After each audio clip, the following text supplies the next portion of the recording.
Good morning, good evening, good afternoon. Welcome to Molly's Diner. How you doing? How are you this Wednesday? Hello.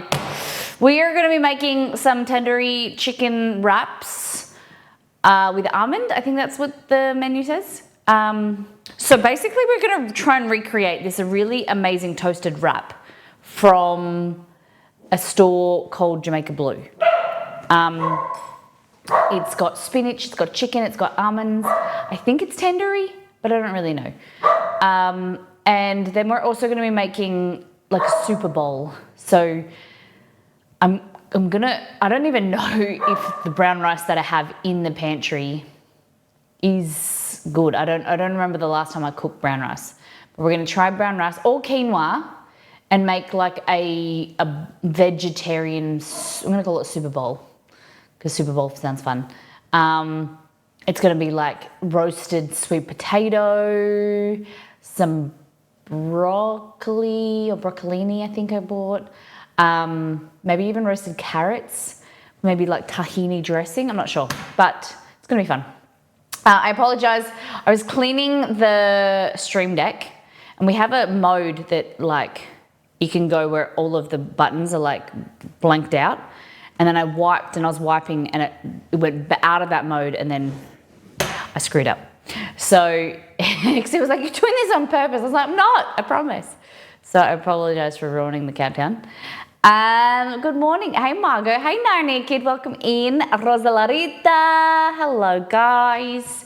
Whatever time space you're in. If you're watching the VOD, I hope you're having a great day. Before we continue, let's go back to last time on, show what we did on the last stream. We did crispy pork belly and crispy pork belly banh mi. So we made pork belly and then we made rolls from scratch and then made them, which was yum. I took one to Vego, my brother, because we went to Costco that night. And we made churros, which were really good. And Exceed enjoyed them because he doesn't really eat banh mi, doesn't really like pork either. So yeah, it was really simple how to make we used the easy crusty bread from First Things First, our first ebook or cookbook. And then we made crispy pork belly, super easy, and loaded it with pickled carrot, cucumber, pickled onions, pate, kewpie, sriracha. It was really good. And yeah, so it was a lovely stream. $25 in tips. So thank you to Beware for getting us started off with a goal for $5 and then $20 from Y Class, I think. No. Let me see. $5 from Beware. Zero Dead, thank you for $20. Y Class there at 500 bits. BCK for a resub for 26 months. And Potsler gifted to Zero Dead as well. So nice stream for Monday. That looks incredible. Thank you. It was good. Delicious. Margaret, 45 months. Such a long time. Amazing. Thank you for your continued support. Thank you for being an amazing community member for all this time. It's fantastic. You're active in chat. You make recipes. You're in Discord. It's phenomenal. You're phenomenal. Thank you. Okay, so we are making wraps. But I think we should make some breakfast first. I suck at breakfast, so I want you guys to give me something to make for breakfast that is like simple, nutritious. I am very bad at breakfast. So this morning I woke up and I've had a coffee. That's it. Except now we're having smoothies, like shakes, but we haven't had one today. And I think he's full of churros from Monday still. Coffee is the ideal breakfast. But, excuse me. Oh my goodness. I need to come and do this. We're in business. The light is on. Scrambled eggs. What is a good breakfast? I'm bad at this. I thought maybe breakfast casserole from the website is quite yummy. or just a piece of toast with some egg, avocado, tomato. What do you think? Scrambled eggs is a classic, yes, indeed. Oh no, I just realised the stove is... Okay, before we... I'm going to need cleaning tips. Cleaning tips. So I have the burner from... Okay, so we've been having some issues with... We've been having some issues firstly with oil in the kitchen. A few times we've had oil like bubble over, and the burner it used to be silver and now it's like black. So I've been soaking it in some warm water with baking soda and vinegar, but it's like is really stuck on. With following TikTok hacks, yeah, TikTok hacks don't work. I think I'm like two or three for zero. They're not working for me. Terrible breakfast. Occasionally I have an apple muffin or blueberry muffin. Okay. My quick and perfect breakfast is Turkish. I love Turkish yogurt, a Greek yogurt with berries and maple syrup. I had that last night for a snack. It tasted like dessert. It was Greek yogurt with some softened frozen raspberries, and then some LSA, which is linseed, sunflower seeds, and almond, like ground, and then a tiny touch of maple syrup, only a little bit, just to like kind of make it a little bit sweeter, and then half a little chocolate egg grated on top. Oh, so good. Yeah, the problem with the real toxic one, the problem is with oven cleaner. So I'm trying to prevent, I'll show you.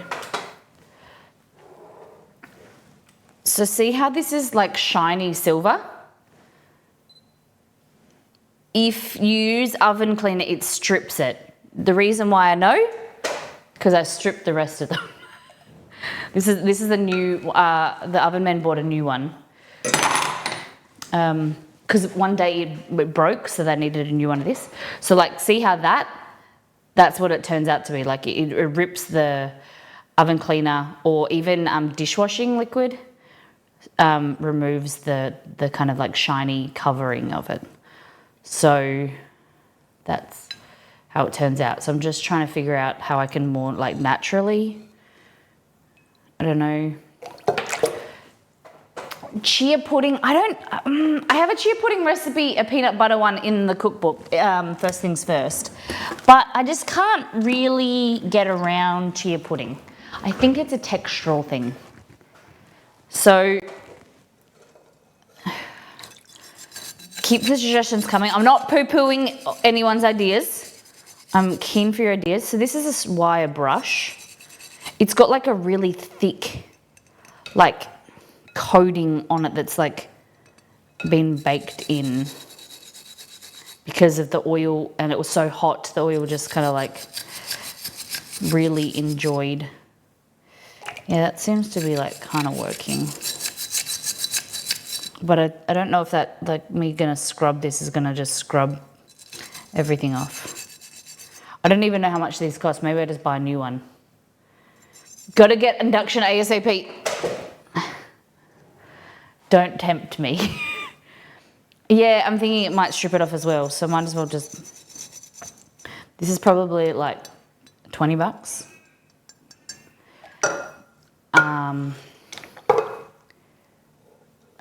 But for late breakfast, we love stuff like shakshuka, yum. Silver is Turkish eggs, I love that. Menemen, what is menemen? Menemen. Real omelette, even just with caramelized onions. Let's make an omelette.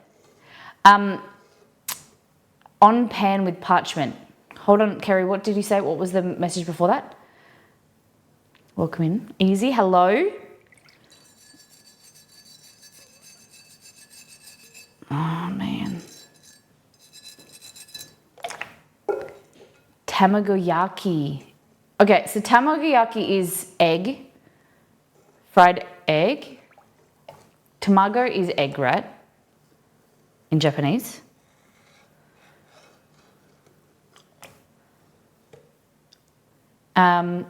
If I don't have any hand to see the ingredients, yeah. Everything's stripping. Posh, and not the posh egg white stuff. Proper omelette. Egg rolled in a parcel. Okay. So no one has any like really good hacks. It's just oven cleaner or elbow grease. All right. Soak it in some washing powder. That strips it. So that's what I did last time with those. That strips. Yeah. So would mine. I just thought maybe you guys would know more than me, but it seems like, I don't know. Do a cleaning stream. Sorry, Lex class, no stress, no stress. It's all good. It's all good.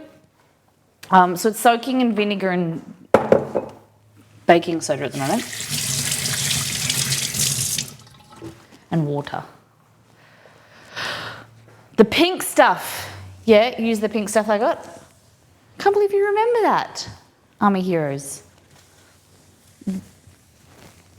Seems like design flaw if you can't effectively, oh my gosh, look at this. Talk about design flaw. This is, I like that this heats and it's strong and it's a wok burner, but look at this. Anytime oil, maybe that people just don't use it like I do it, but anytime oil comes out of the pan, it captures in here and then it goes inside there and so it fills up. So I'm like forever getting like cleaner and paper towel and kind of like cleaning in here. It's disgusting. The other day, you saw it the other day, it was like on fire and it was just burning itself because of the oil. It's frustrating. So I know it's completely, you know, I feel it's a great, mostly, part of it's a good cleaner. I was like, it's not mostly good. It is not cleaner, a cooktop. I'm lucky to have it. It's 5 boners. It's great. It's strong. This is a Bosch. It's Bosch. I don't know. Bosch something. Flame Select. I don't know.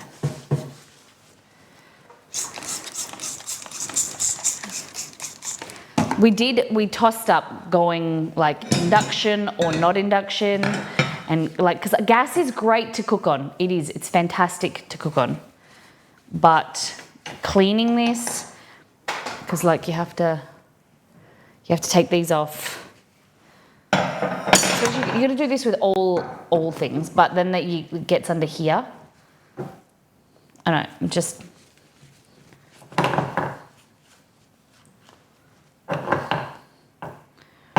But in comparison to induction, it's just like wipe, it's flat surface.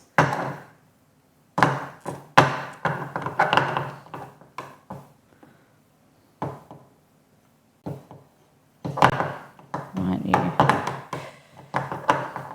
Oh my gosh. There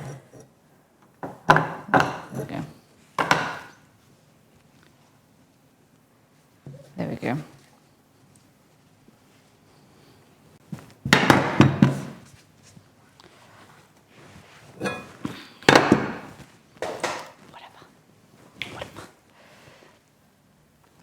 Have the round top parts have broken down? I'll show you me.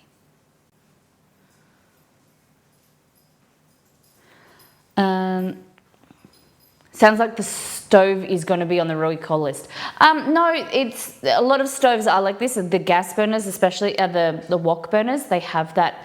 I think it's for airflow, so that it the gas, they're really strong, so the airflow, it can kind of keep it ignited. It seems like they're all like that. I think a lot maybe is user error. I'm not sure. A lot of people don't use this as their main burner like I do, because you stand on this side. A lot of people would use these ones, but because of stream, I use this side. Do you see the repost of my suggestion? No, I didn't. I'm sorry.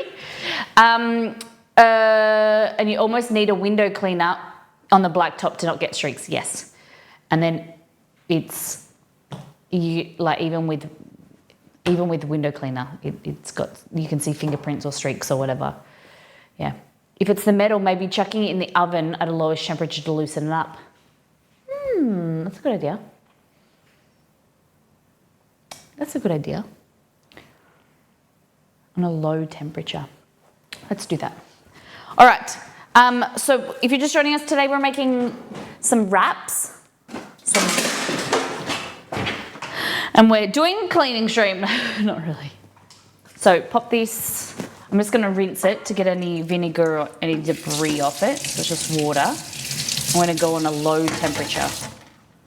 Like that. Today we're cooking the cooking equipment. When you say low, like just warm? On parchment so you don't melt the stuff onto the pan. True. That's a good idea. And we're making breakfast.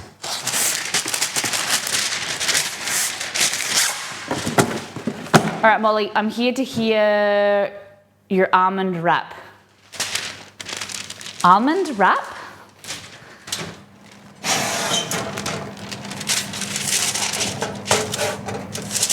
Oh! Do you want me to make eggs and soldiers, Dex? I was just thinking you have to be able to hold it afterward. Yes, this is true. I've got some gloves, some heat-proof gloves. Dex asked me yesterday in Discord, which we have to go through. We're going to do a deep dive into Discord. Dex asked me about, Molly, what is eggs and soldiers? And I was in the kitchen, so I literally turned around and looked in First Things First. Eggs and soldiers is one of my favourite childhood breakfasts.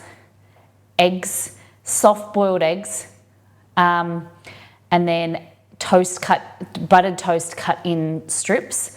And then you crack the top off the egg, and then you dip the soldiers into the egg. It's unbelievable. Unbelievable. Okay, so this is, at the start of stream, we do a deep dive into our Discord channel to show you what our community has been cooking and eating. All things food related, actually. I don't know why, I've never heard you mention it before. Probably old man brain. Probably. You get old. No, I'm kidding. You're a young whippersnapper. So Liz had potato wrapped shrimp. I've never seen potato like this. What?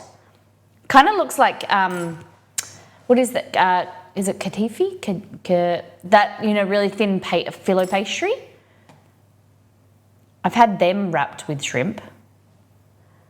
This looks yum. And then, beef roll, green onion, cilantro, coriander. Cucumber, beef hoisin sauce. Whoa. So what kind of wrap is this? This looks good. And it always confuses me when I see Liz eating meat, because I'm always thinking that Liz is a vegetarian. I don't know why. But she's a flexitarian. Does a flexitarian mean you just eat anything, like you're an omnivore? Or is a flexitarian a vegetarian that sometimes eats meat? Or a vegetarian that sometimes eats fish? I don't know, because that's a pescatarian. I'm so confused by what's a flexitarian. Because I feel like a flexitarian is just an omnivore. Hey Google, what is a flexitarian? According to Wikipedia, a flexitarian diet, also called a semi-vegetarian diet, is one that is centered on plant foods with limited or occasional inclusion of meat. For example, a flexitarian might eat meat only some days each week. Isn't that just... you're just a vegetarian. You're just an omnivore, but just doesn't eat a lot of meat. But it kind of like Exceed is I would say Exceed is more of a flexitarian. He would rather eat no meat, like minimal meat. Is a flexible eating style that emphasizes on the addition of plant-based foods and beverages, incorporates dairy, eggs, encourages meat to be consumed less frequently. Yeah. A vegetarian occasionally eats meat, but not usually. Yeah, I'd say. Who can afford to eat meat these days? That looks delicious. So it just reminds me of like a Vietnamese like spring roll, like, you know, summer roll, but with a tortilla? I don't know, it looks good though.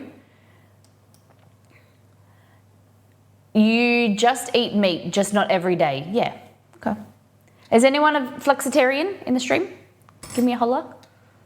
We're gonna do vegetarian food today. The version, my version of a green goddess salad with falafel. Nice. I wanna know what's in your green goddess sauce. Nice keyboard. Cool. This looks interesting. I'm not sure if this is it said 4 hours ago. I checked for April Fool's. But look, it says Tim Tam biscuits mixed with Jats. So Jats are like a saltine cracker. I would buy this. Is this actually, can someone Google, like, is this actually a thing? Saltine crackers with a Tim Tam center. Oh, take my money. The bottle dressing I have is just okay. I'd love to know how to make it. Oh, okay. Let's ask more about the green goddess sauce. I'm pretty sure it's a legit thing. Nice. I took Belgor all the way to Costco, which is like an hour drive, just to get 2 bottles of this. It is pretty good. It's way better than pistachio puppy. It is pistachio spread. I'll show you in a minute. I don't know what to do with it yet. I bought 2 bottles. I kind of could have got more because I'm scared that they sold out. They will sell out. But if you have any suggestions, other than I made like a pistachio kind of mousse cream, like I just mixed cream with pistachio spread. That was yummy. I think ice cream would be good. I don't know what else. It sells out quickly.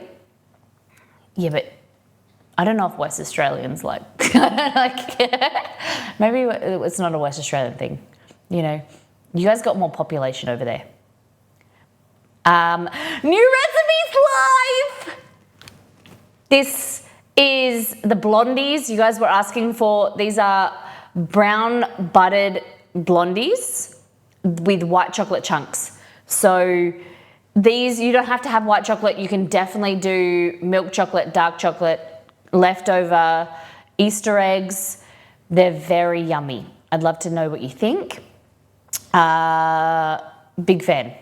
So they go really crispy. The key to the really crispy, beautiful, shiny top is you need to mix your sugar and your butter together. No, sugar and butter together at the beginning and make sure it's dissolved because that will give you that nice, beautiful, shiny crust. Okay? I got my ingredients, current plan. I love you! Oh my God! So I have already got comments about my tiles, my tile background. Big fan. I hope you guys like just doing something different. Bit more colour, pop of colour with my terracotta tiles. It's just a vinyl background, but I think they look really cool. I'm so excited. I hope you guys like them. Apparently the Jats Tim Tams were an April Fool's joke last year, and because people got so pissed at the tease, they developed a real thing. Yes. Do we have an ETA? The tiles do look really good. Thank you. I thought that was just a pretty cool effect. Late April. Oh, Margot. Are they only available? They'll probably be only available at Coles or Woolies, one of them. Anne made mushroom risotto from the website. No, you didn't. No, you didn't. Oh my God. Anne, oh my gosh, made the mushroom risotto from MissMollyMakes.com yesterday. It was very good, would recommend. Oh my gosh, this is one of the first recipes I put on the website. Oh my goodness. It is Vego. You can add chicken to it if you want, but it's mushroom and spinach. Yum. Exclusive to Coles, of course it is. I smiled when I saw the tiles pop on my Instagram. Aww. Yeah, you guys were here when I unpacked them and saw them. Yeah. Oh, look at this. This is beautiful. Oh my goodness.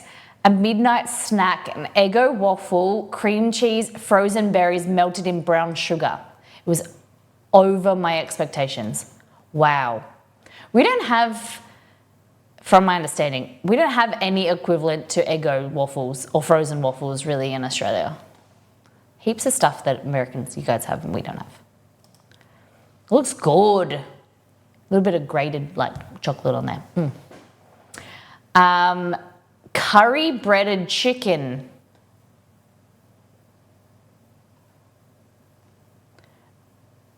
I don't exactly know what I'm looking at. Is it in a container?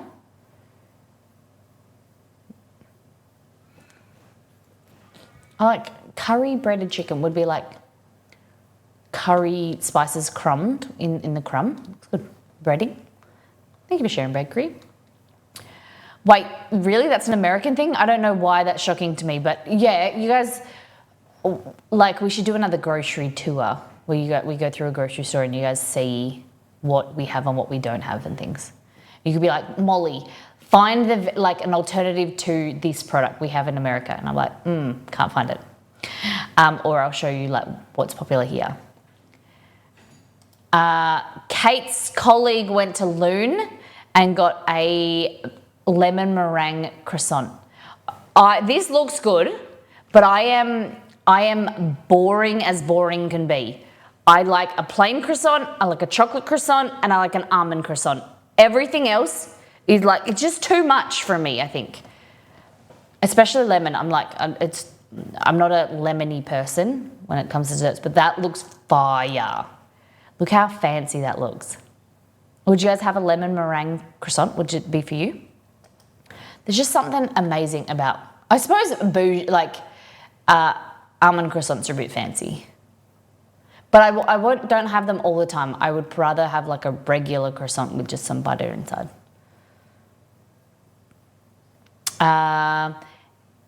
MS, I didn't know what MS meant. MS loaded baked potatoes, Marley spoon. Loaded baked potatoes with bean braise, bloody delicious. Ooh. Tomato rocket, looks good. Iced tea in the background. Look at that. So it's like kind of like baked beans, but braised beans. Looks good. Thank you, Nito. What else we got? This is really, no, that's the reel. Go and check out the reel. This is a reel I posted on Instagram. There's one on TikTok as well. The TikTok one, I don't know why. TikTok has no good music. I don't know if they lost their rights to be able to use good songs, but I couldn't find any good music to pair it with.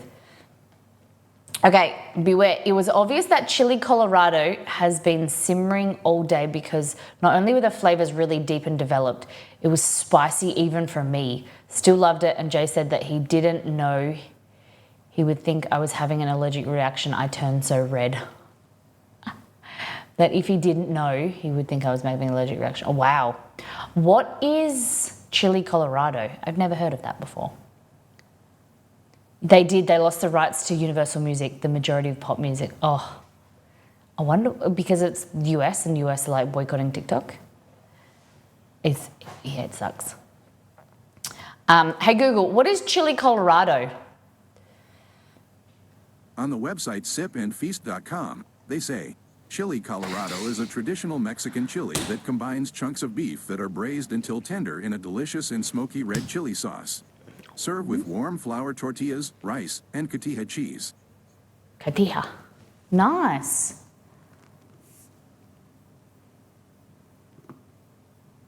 Okay, while we mentioned with like tacos and like chili and things, next stream is all things nachos, okay? So I need suggestions of nachos that you guys like and different variations because we want to do some different stuff. I'm going to go to the grocery store tomorrow and get like, you know, make some nacho cheese, like make different variations of nachos. So any ingredients I should look out for, any styles, if you have any, like go on Pinterest or TikTok or Instagram or whatever and find me some videos, I would be so happy with that. I would be very grateful. But I want to I don't want to pull the, what's the saying? You don't want to pull the punches. I want to pull out all the stops. There we go. It was something about not paying the correct royalties for artists in terms of the contract. So Universal put out a statement saying they were pulling all the music from the app. Wow. Pulled pork nachos. Okay. Instead of pork, would you be open to beef?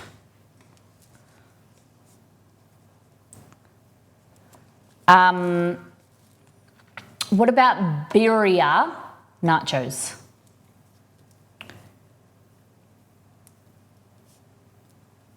Like, so they're already all in together. We could do buffalo chicken nachos. Okay, tell me what's in a breakfast nacho. That's a good one.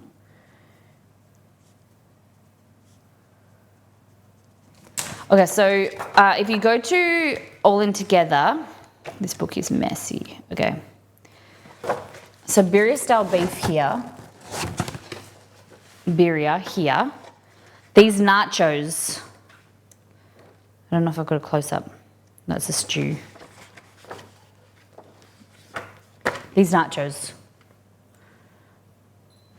So birria beef, tortillas, pickled onions, and then you can get like all the other good things. More of a pork or chicken nacho, but they're your nachos. Yeah, okay. But I can see if I can. I've got some pork belly that we can maybe shred. I would almost say shredded chicken instead of beef for Exceed. Chips, eggs, meats, cheese, maybe avocado and tomatoes. Okay. Like chips, bacon? Bacon, egg, cheese. I could do hash brown. Great idea, Rosalie. We could do buffalo chicken nachos. So what I was thinking, if we do either pulled pork or chicken, then we could do, like, I can see if I can get flank steak. Are we fans of refried beans or nah?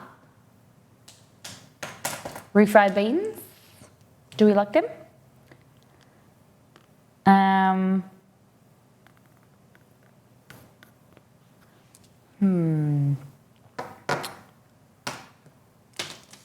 If we're going all out, how about dessert nacho? Yes.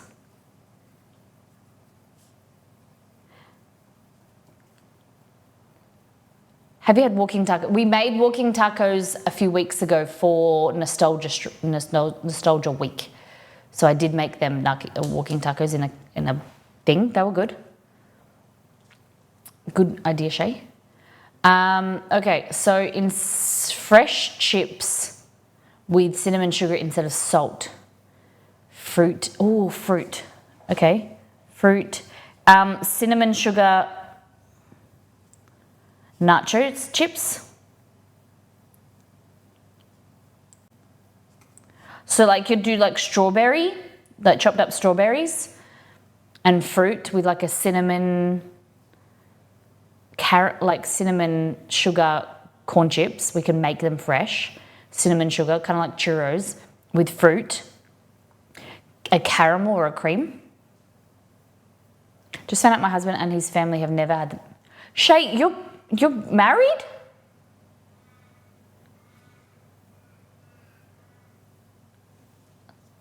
How long have you been married for? That's amazing. And never had them before. You grew up eating them. Fantastic.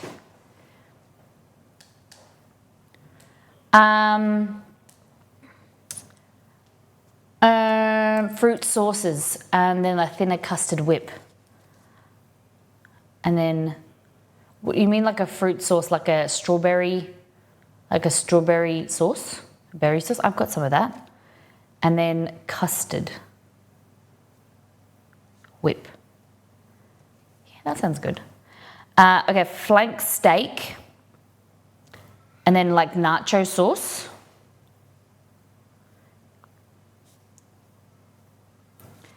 So we've got breakfast nachos, the main meal nachos, and then dessert nachos. I think we'll be nachoed out.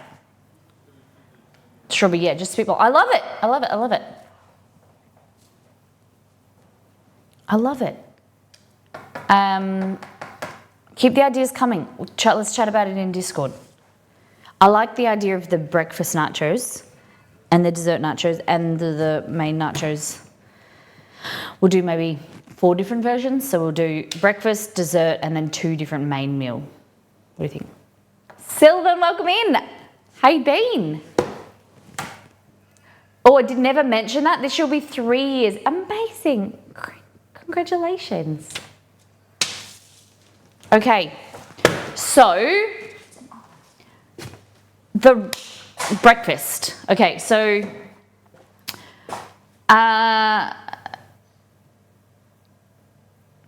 your main nachos, maybe 1 veggie, or maybe, we'll see. Because I was thinking about chicken and beef. But yes, we could definitely do some maybe vegetarian food, yes. Okay, just got some pen on the bench. I love that.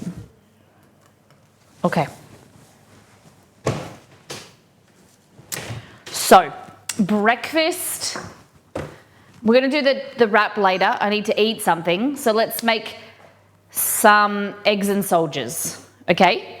I'm gonna show you how to make my favorite childhood food. It is so simple, it's disgusting. And as a child, I didn't like eating the egg white, it was just the yolk. So my mum had to cook me like 3 to 4 eggs because I would just eat the egg white. Egg yolk. Okay. I'm not very good at soft boiling eggs in a pan. I always get confused with the temperature. So I think it is from, you put the water in the saucepan and then is it from there, it's 7 minutes, is that correct? Is it 7 minutes? Ew, I'll stick with egg whites. You don't like egg yolk? Oh my goodness. Okay, it's just gonna go there on the area that you can't see. Are you for cereal? Oh my goodness. Do I have any actual, yeah, here we go. And here I've got some bread.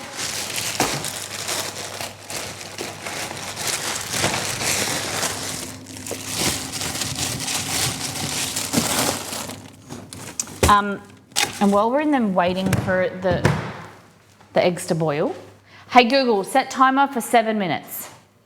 You 3 minutes from the boil start. Okay, so thank you. Okay, so this is another Temu find. I don't know if it's gonna work, but it's meant to be. I don't know how to. Doing pretty well now that I only have to worry about my own bills from now on and have much of my my apartment setup. How exciting. Been here just shy of a month now. That's gone really quick. Okay, I don't know how to get this out. But it's... I'm trying to for different videos and things. This makes ice blocks, and then look, they don't really look, I think I need bigger ones, but this is meant to be fake ice. They look pretty cool. The brown butter brownies, the blondies, look really good. Yeah, I hope to see you guys make them. Okay, maybe I have to warm this up a little bit. Oh, I feel like I'm gonna rip my shoulder. Okay. So somehow you're meant to get the grey thing out and then squeeze it.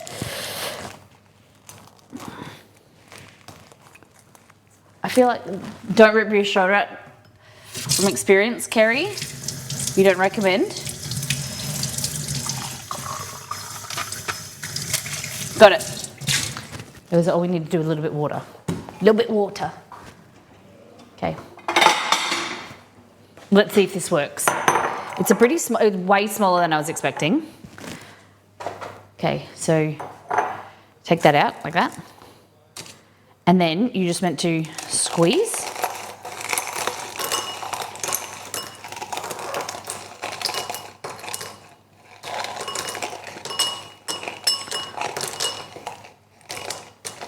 It's pretty cool.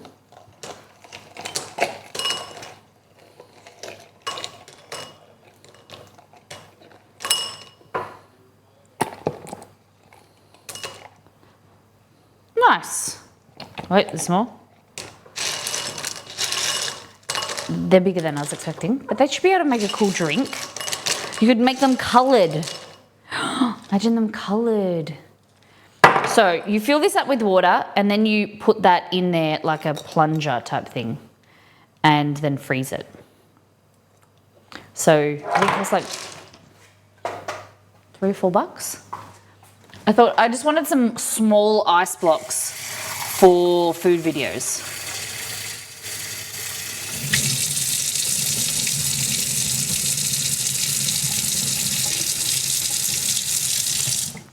And then you just go again.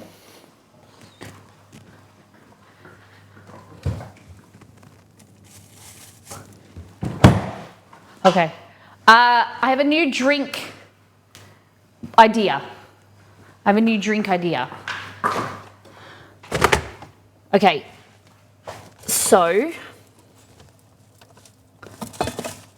we've been doing fruity. I don't know, you can't really have a creamy, like, would you guys like a, it's not really a mocktail if it's milky, is it? Wait until you're at least 40 so you can just say it's because you're old.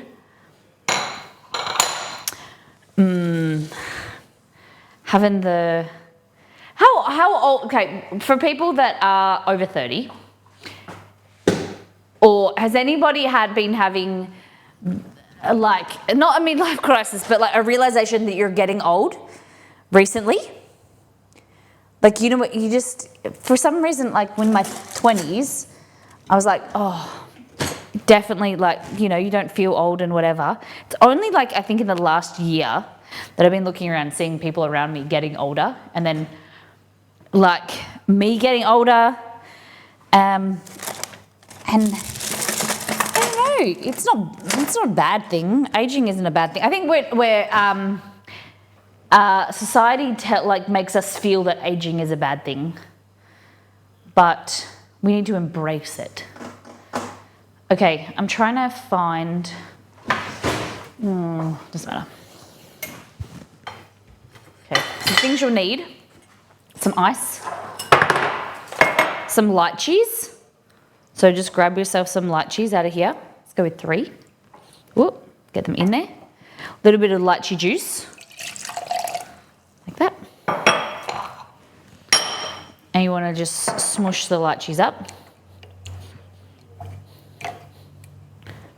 Release some of the juices.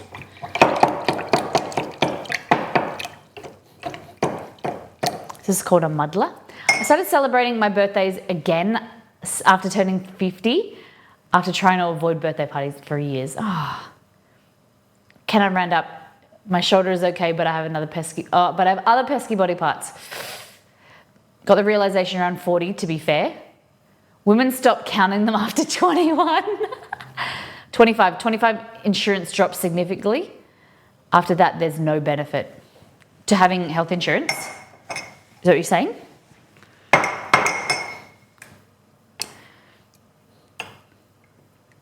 Car insurance. There's no benefit of car insurance. My auntie had a car accident a few days ago, which I just found out. Makes me a bit worried. No benefit to counting age. I get you.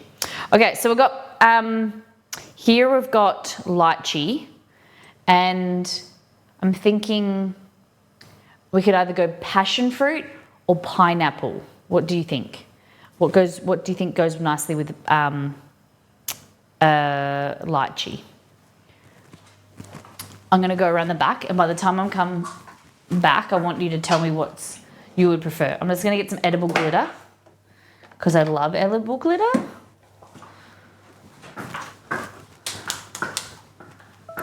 All the fruits. Stop. That was 7 minutes. Is that right or not? Oh my gosh, I don't know now. I wasn't paying attention.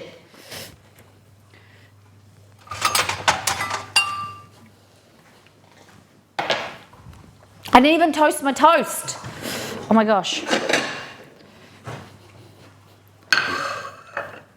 My toast is there. Hold on. That was so quick. That was a quick 7 minutes. Okay.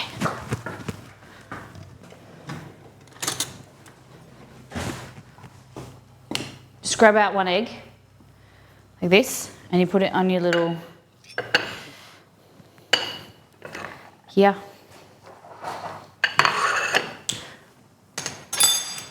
Like that. Oh, yes, that's beautiful. Now get the other two out so they don't overcook. Like that. Oh, passion fruit, thanks Summer. Okay.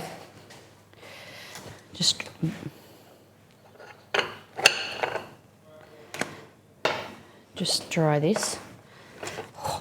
So this is what you call, does anyone remember what we call it? I'm an adult, I get 3. Does anyone remember what this is called? I find lychee pretty mild, so I'd be worried that the pineapple is too strong, but not familiar with passion fruit. Okay. Do you mean eggs and soldiers? Yes! This is called eggs and soldiers. So we're gonna wait for our soldiers to be ready, but look at this gooey, beautiful egg. Oh, amazing, amazing, amazing. So it's a little bit underdone, which is fantastic because it means that the residual heat will warm it up. Keep cooking. I'm an Aussie, so already know. Okay, so let's try pineapple because I am also unsure if a pineapple will be over much. I can see you cutting your fingers. No way, I don't cut myself. What are you talking about? What are you talking about, Rhonda? Oh, see that just proves to me I shouldn't be a smartass because I just cracked my elbow into my knee. Okay, so butter.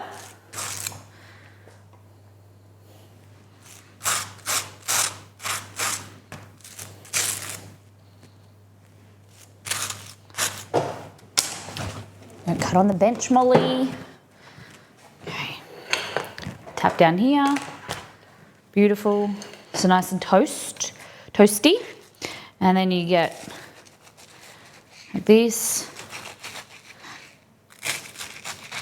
My favorite always the edge pieces because they held their shape better. And then you got that, cut in half. And these are your soldiers, okay? So they're your soldiers. And then what Mum used to do is she would give you a spoon, Mum and Dad.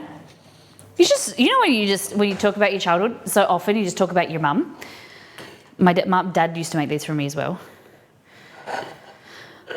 But then they used to get some salt.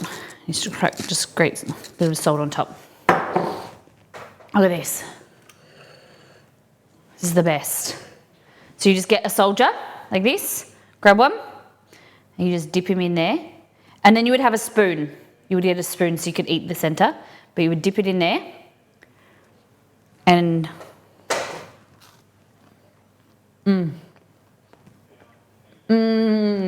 so good. And then you used to eat the egg, like when you couldn't dip anymore, you get the spoon and eat the rest.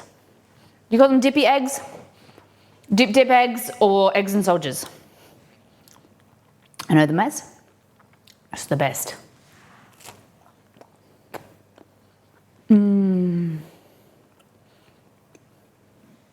Yum. Sensational. Who likes a good eggs and soldier or a dip egg? Do you call them any other name?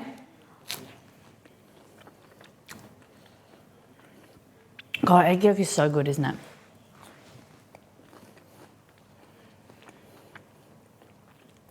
So ideally you're not meant to eat raw egg yolk, or not raw, but soft egg yolk when you're pregnant.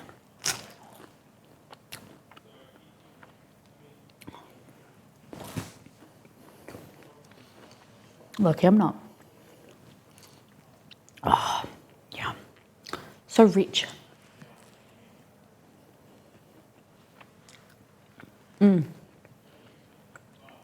Yeah. This is like I think it's more an American thing to salmonella risk. Oh, no. No, not yet. Not yet. Still trying. I thought I had it this month. I thought I had it. I had like every symptom I was real sick last week. So much so I had to have anti-nausea tablets on stream. But not meant to be. Good old Sal.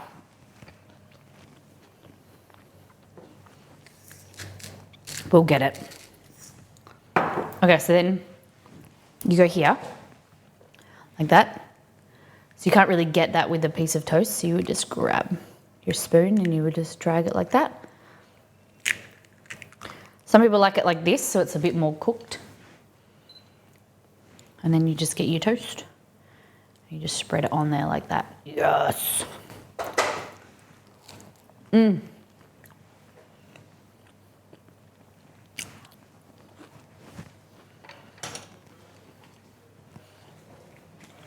One of my best friends growing up was in a British expat, and his mum made them for us on occasion. And when the children choir went to Germany, the house B&B, my group stayed and offered them for breakfast. And I was the only one who wanted and loved it. Oh, that's very cool. So do you still sing, Beware? If you're in the choir, we're in the child's choir, I understand, but... Dippy eggs, or my cousins call them dip eggs, but we always knew them as eggs and soldiers. I grew up with my parents making zabaglion, is that how you pronounce it? For us in the weekends, and we dip Vegemite toast. So that's, for those that don't know, zabaglion, I don't know how to pronounce it. It's like a thin custard, is that correct?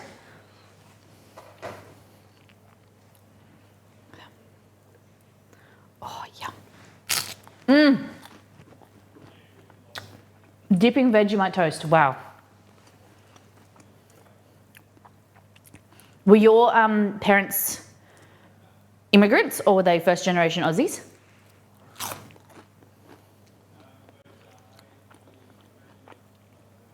How amazing, just the melting pot of zabaglione.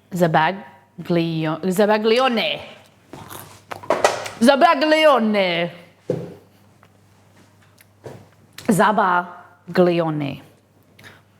Zabaglione. Oh, God.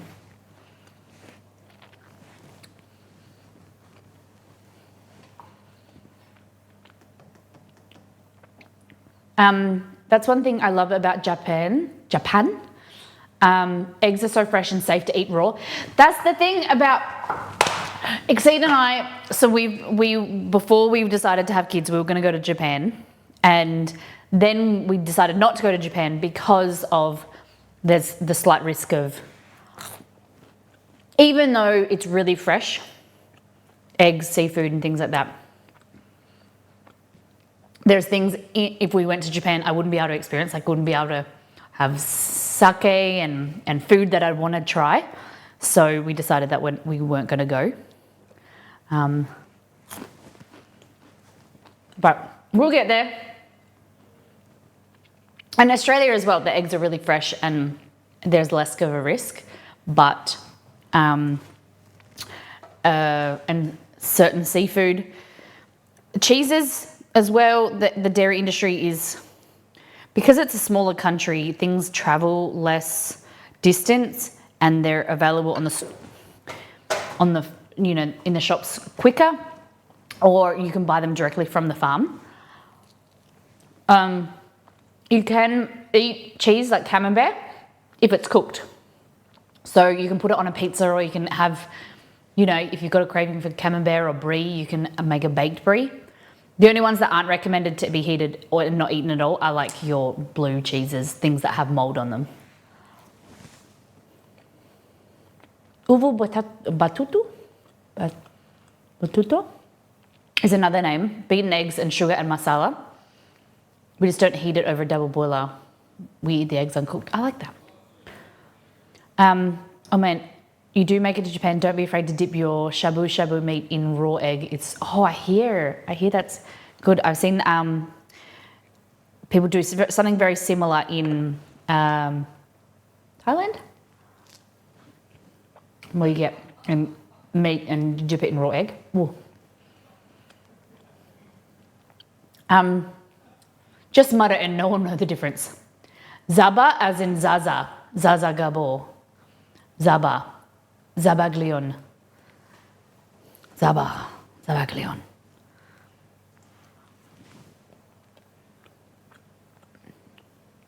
I don't like lunch meat really, so I wouldn't miss that. The only thing I think I will is like my family do a lot of like grazing boards and platters and things like that, and like sliced sausage. I think that's what I'd miss. I ate some last week, like Easter, not even thinking. I was like, oh my God.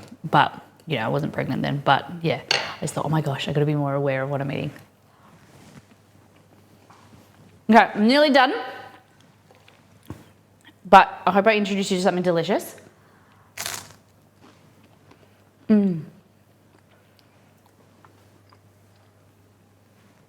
Zabaglione.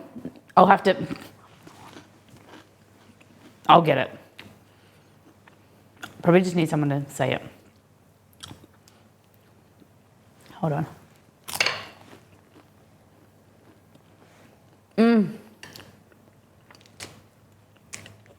Is anyone going to try this? It's so yummy. You have to call it eggs and soldiers. Make it for your kids. Kids love it. Because it's like, it's food that you can have fun with and you play with. And like, kids and adults, I think we should play with our food more. Handle it with your fingers. Shabu shabu is hot flavored broth. It's kind of like hot pot.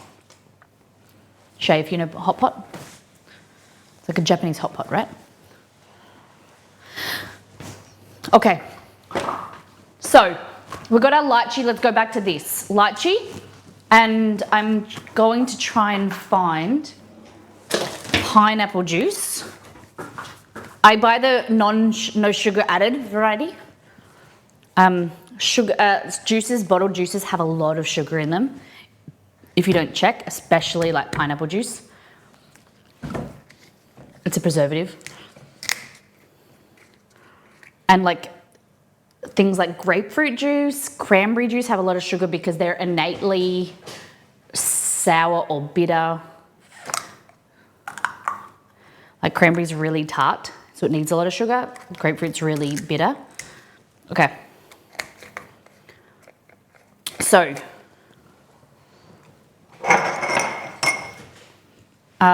in here we've got lychee. I'm gonna add some pineapple juice and see what this tastes like.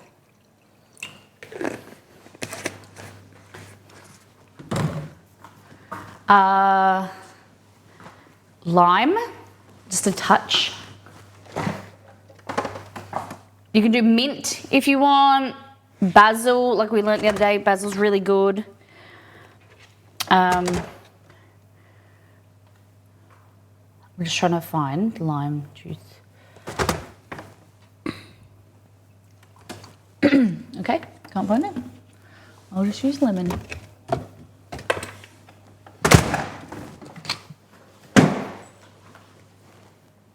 Just a little bit of fake lemon.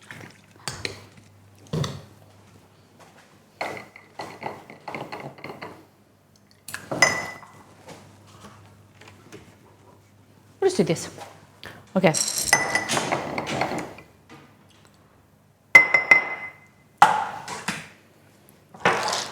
Grab some of these. They melt really quickly.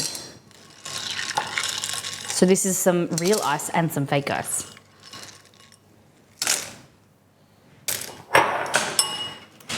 Okay, last thing is a little bit of this.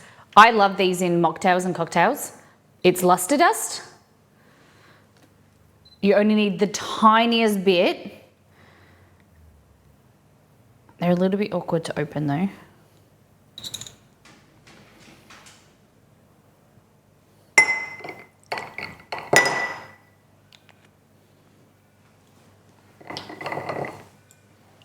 Okay, you'll see when I...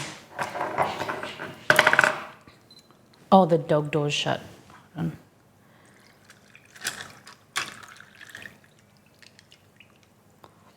Can you see the luster? I think it's a little bit hard to see. It all depends on lighting. One moment. It has no taste. Nope. It just looks fancy as heck.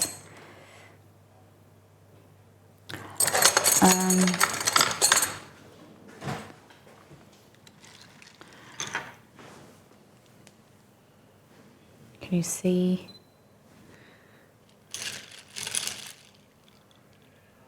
No. Hold on. It's all about angles. It's all about the angles. Hold on.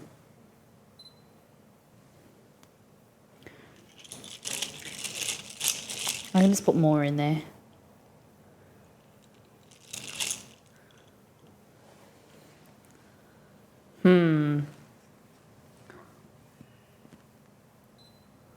It's a bit hard to see.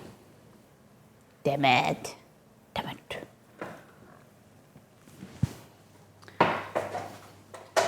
So it tastes. It does. That's why I use it. Shay said it makes me think I'm drinking a magic potion. That's why I use it in a lot of themed recipes. Oh. I definitely think the lychee, yeah, but like pineapple. It's there, but it's, yeah, I definitely know what you guys mean. It's a little bit too intense. The passion fruit lychee sour that I made last week or the week before was amazing.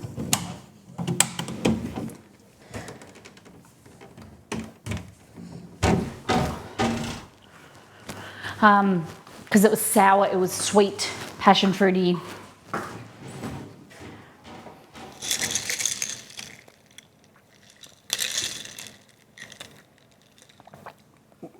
This was not the right straw. And it's not clear enough that you can't really see the fake ice either, which is a bit of a bum. Hi. You have black paws, my dog. You have black paws. What have you been digging? What have you been digging? You getting into mischief? I got told I wasn't allowed to give you your bone because you had a pig's ear yesterday and you had a bone, a whole lamb shank yesterday, or the day before, sorry.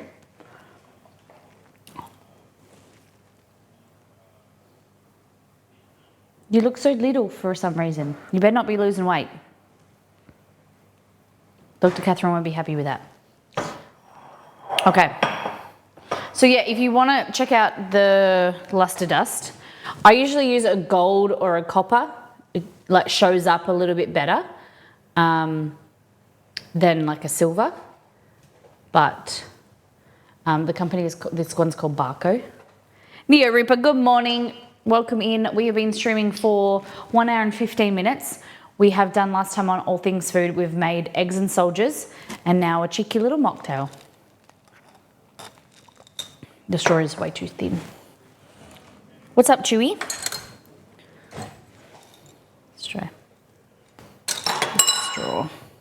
But, oh, the fake ice might go through this. I might choke. Is that real ice or fake ice? Real ice. And now I'm terrified.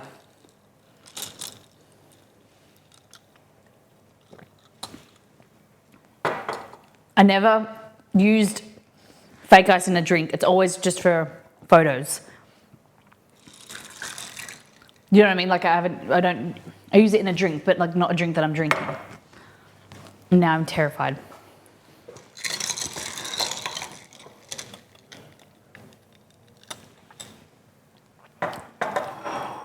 Just gonna be patient now. Okay, we're making these chicken wraps that I'm trying to recreate it. I should have bought one. I should have bought one so that you could see.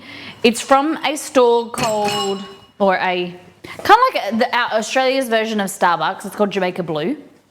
And I make this wrap that I will show you a photo so we can deconstruct it and make our own. Didn't even like that. I bought some shimmery cocktail syrups. Okay. You can make it yourself.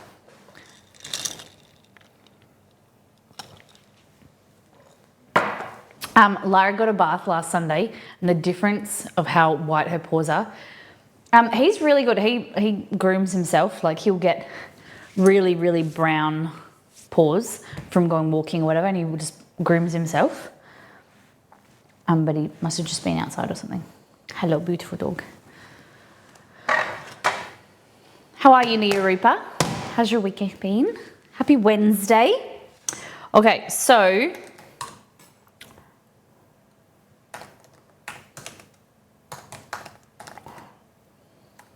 Jamaica Blue wrap. So it's called chicken and almond flatbread, okay?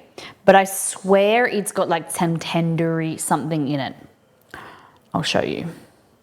It's so yummy. It does not look like this at all. It's like photo, like expectations. Okay, so that's what it looks like.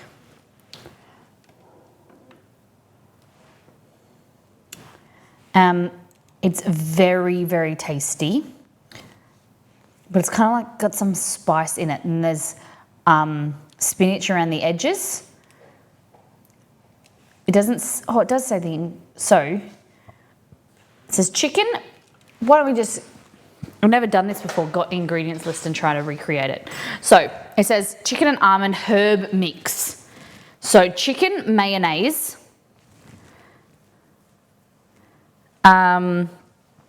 red onions, slithered almonds, parsley, lemon juice, salt. Oh my God, just here. Okay. So, wheat flour, flatbread, spinach, leafy greens, rocket, green dressing. Maybe this is not what I'm thought. Let's just try and recreate it from the ingredients list. So, chicken almond herb mix. So, chicken, 60%. Mayonnaise, which we'll just use Kewpie. And then some mustard powder, some red onions, slithered almonds, parsley, lemon juice, white pepper and paprika. Easy. All right, let's chop and cook some chicken. This is gonna be fun.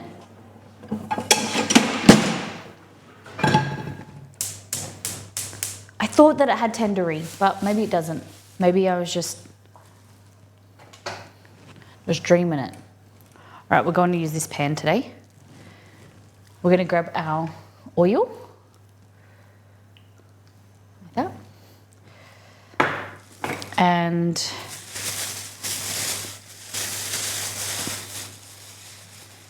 chicken breast. You could probably poach the chicken. She will to an extent, but her favourite spot to lay in the past month has been mostly bare dirt, mud, nice. And those type of bigger dogs love getting dirty, don't they? Love being out. Like our little pretty princess dogs, when the lawn is wet, they'll walk along the edge, along the brickwork. All right. Okay, so we're gonna make this green dressing. Water, canola oil, lemon juice, liquid sugar, vinegar, Dijon mustard, garlic, herbs and spices, avocado.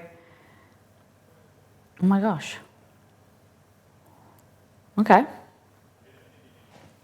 We're gonna make some type of sauce. Oh, I really should have got one. There's one I could drive.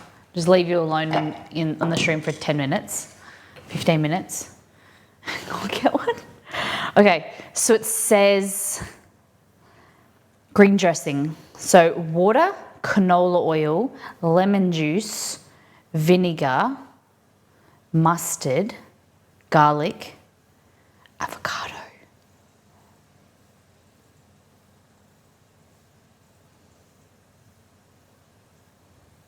So weird. Okay.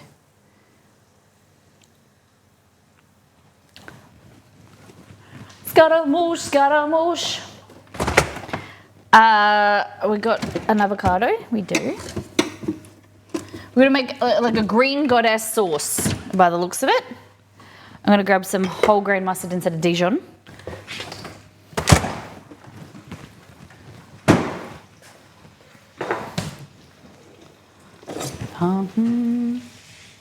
Nice, cool, wet dirt. It's comfy to lay in and dig in. And wet grass is gross because it's wet, but it has the best smell, so it's worth it. Lyra probably. Romeo loves. He's a roller. He loves rolling in the grass. He'll just find it the stinkiest, grossest spot, and he'll just roll and roll and roll. Okay, this is avocado. I don't think dogs can eat avocado, sorry. Hey Google, can dogs eat avocado?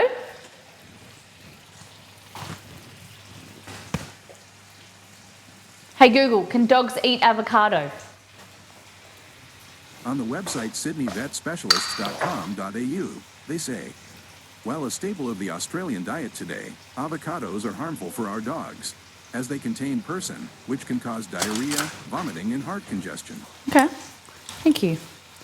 Okay, mustard, like that. Water, canola oil, lemon juice, vinegar. So a little bit of sugar, a little bit of vinegar, mustard.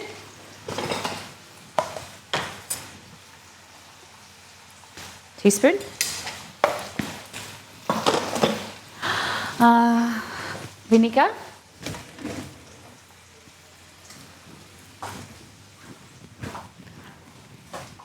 Okay. Touch of vinegar. So we're gonna make a green goddess kind of green dressing. Dijon mustard, white vinegar, sugar. I don't know why it's got vinegar and lemon juice. It's a bit interesting. Avocado, herbs and spices, a bit of garlic.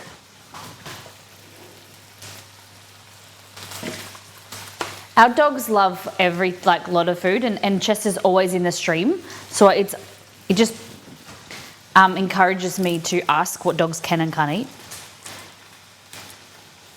There. We don't want to add, if we're making some type of mayo or some type of dressing, often we don't want to use olive oil because, especially when making mayonnaise, olive oil can go bitter and no good. Okay? So a little bit of vegetable oil there. We're going to try this and then we'll see what kind of herbs we want because it says herbs and spices, but I don't know what. I might add some salt. Hate when the lemon overpowers the avocado. Yeah, it just tastes like you're eating lemon. Bit of pepper.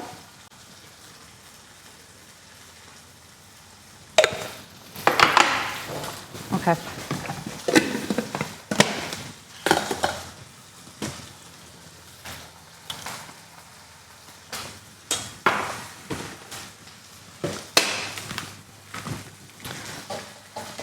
Okay.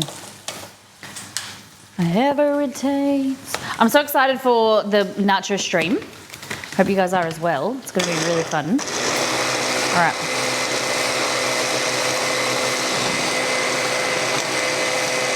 So this sauce is going to then go with almond, chicken and almond mix. So I'm thinking maybe some coriander. Oh, look at that. Look at that sauce. Let's have a taste. A little bit of. Ooh.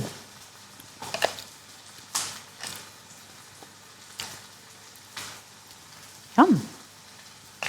Doesn't really taste avocado-y too much. It's creamy.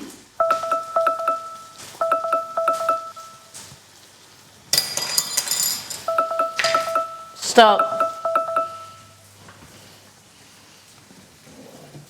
My God.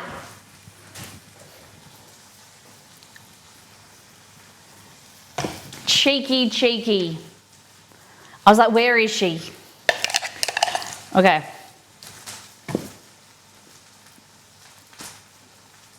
The sugar in there is kind of softened the vinegar. That's really good. I think we're going to add some coriander to it.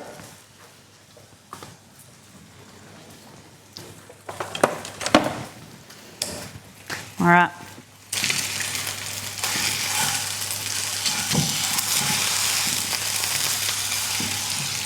Like that.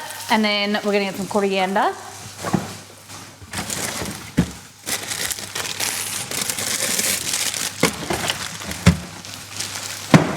Coriander's done. Chopped off all the leaves. Okay. Just a little bit, not too much.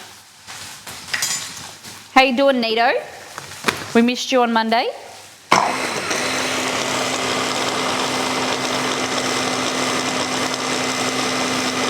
Oh no, was it Sunday? Friday? I'm getting confused. I think it was Friday. You were here on Monday.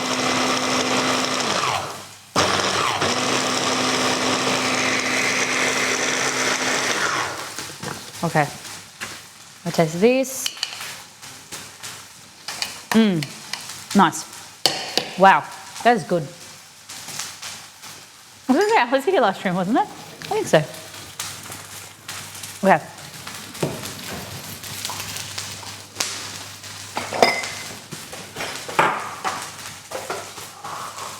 Just like I don't know what's in a green goddess sauce, so I'm not going to call it a green goddess. I'm going to go to green sauce.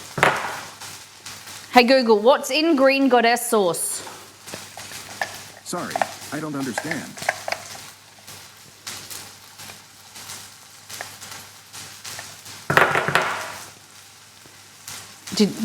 Hey Google, what is in green goddess sauce? On the website heartfoundation.org.au, they say, green goddess sauce, 1 cup reduced fat Greek yogurt, 1 avocado, 1/2 cup parsley, 1/2 cup basil, 1 clove garlic, 2 tablespoons olive oil, 2 tablespoons lemon juice, and 1/4 teaspoon ground black pepper. Similar.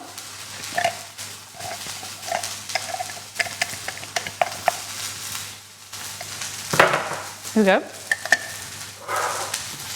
So, that. Now we need mayo, mustard powder, onion, red onion. Onion powder.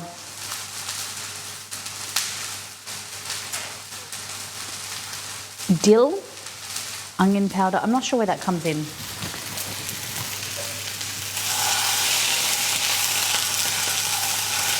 Okay, this is our big chicken breast. 2 parts green, 1 part goddess. That's it. How you doing, Cad?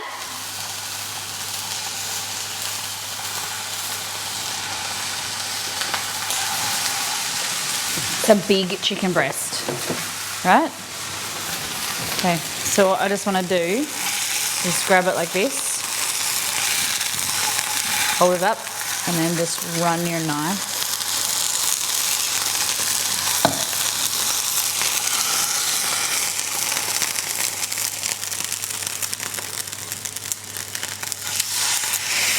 Just cooks a bit quicker. That good, hey? All right. So we're gonna get some red onion. We need some mayo, onion.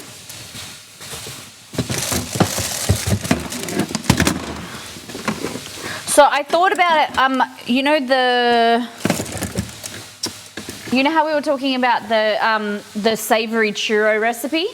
I think I'm gonna make a reel with it. I'm not gonna put it on the website though. I think I'll just make a reel. I don't know. A few people have requested it, but Exceed really liked it as well. Thank you. Red onion, mayo, mozzarella cheese.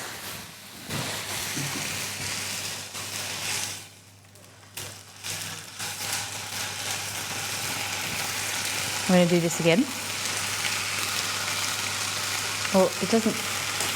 You have to like that a little bit. Kewpie. What's the most important thing about Kewpie when buying it at the grocery store? Have you been paying attention?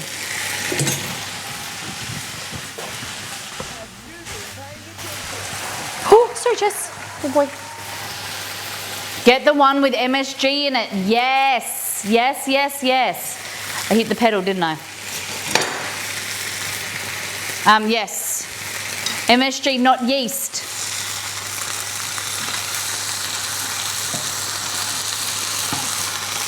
So I just slice it like that, so it just cooks quicker.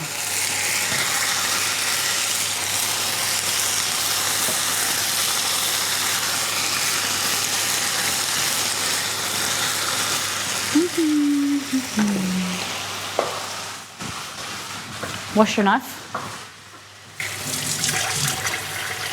Squirt your daddy on it and rub. There we go. There we go. So we've got mayo. We're going to do chopped up some chicken. Oh no, slice the chicken. We do our mayo. I really feel like it's spiced. I'm gonna have to get it and show you. I don't know if, do we think Jamaica Blue delivers?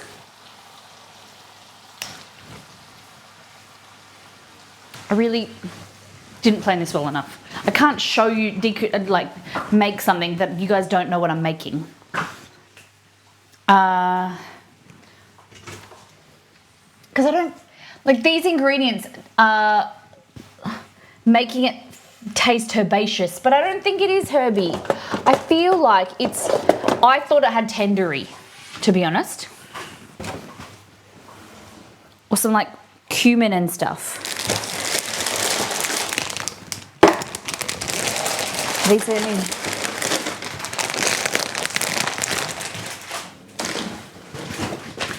almonds. They're on DoorDash here.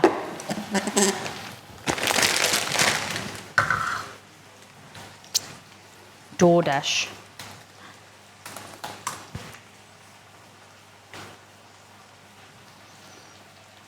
I don't know if I think I've used DoorDash in Australia. We use them when we're in the US, I think. All right, chicken that off. There are pics on there, that's what I'm looking at, but I'm going through it just doesn't look the same. Okay. Trying to put my address in.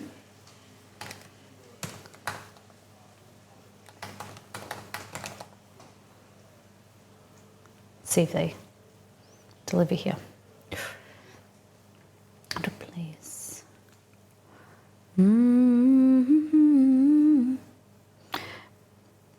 Okay, we can get pretzels delivered here.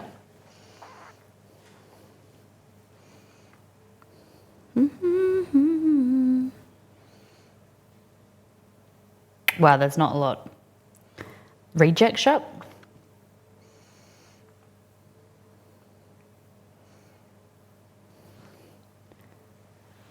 Graveyard, the cheesecake shop. What?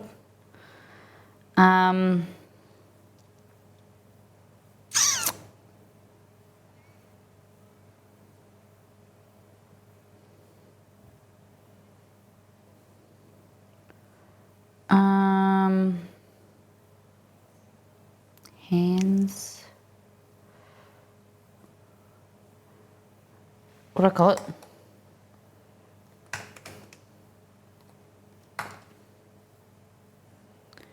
Damn it.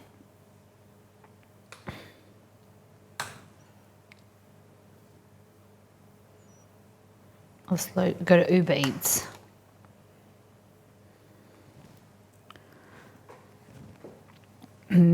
I love that you type in Uber Eats and like the sponsored ads and menu log and DoorDash.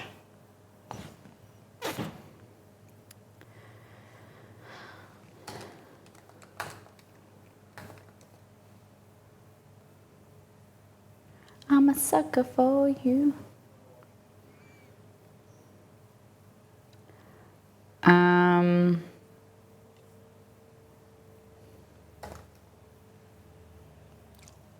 It delivers on Uber Eats.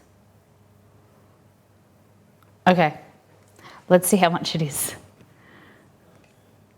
Chicken herb flatbread, chicken almond and herb flatbread. Slivered almonds, red onion. $20. Damn.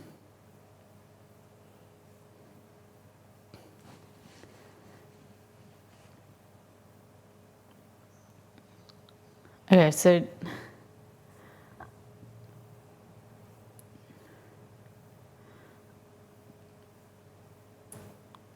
and then how much is delivery? Service fee? Service fees?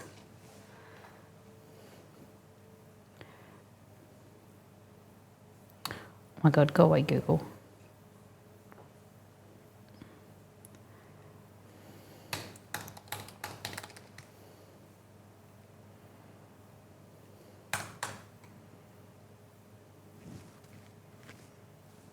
I remember the last time I got anything from Uber Eats.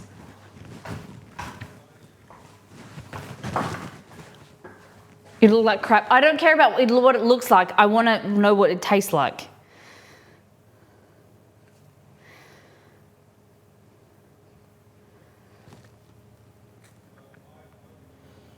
Go away. Do I have the...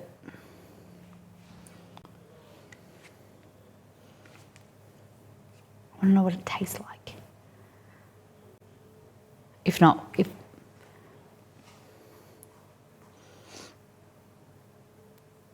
$20 for research. What do you think? 0 delivery fee. Try our membership for free. Nah. Not Andina Apartments. Not there today. That's my other house. No, look. It's when I was at event in Perth for work.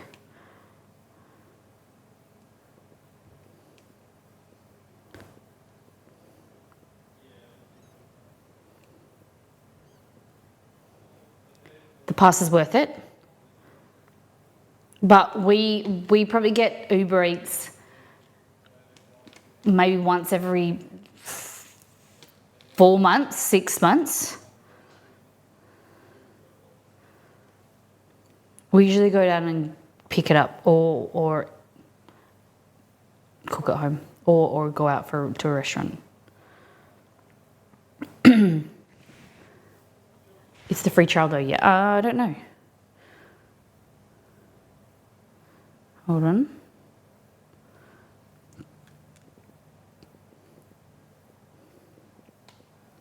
Oh, damn.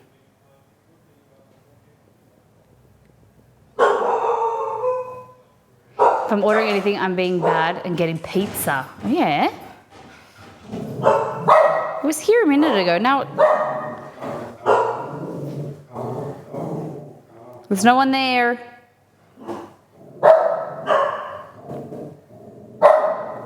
Hey Google, close theatre blind. Sure. Closing the theater blind. Is the security system down? Hold on. I didn't get a ding.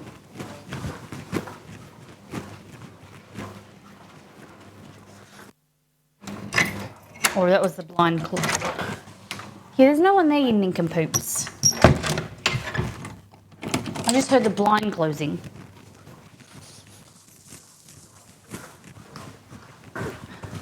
All right, don't worry. We're just going to do what we're going to do. I can't find it. Anyway, so chicken, that, almonds. They're barking, set one up. I'm sorry. Sorry. Okay, so these, just normal tortilla. They're a bit small, considering we're making a wrap, but like that. Make sure it's sealed still.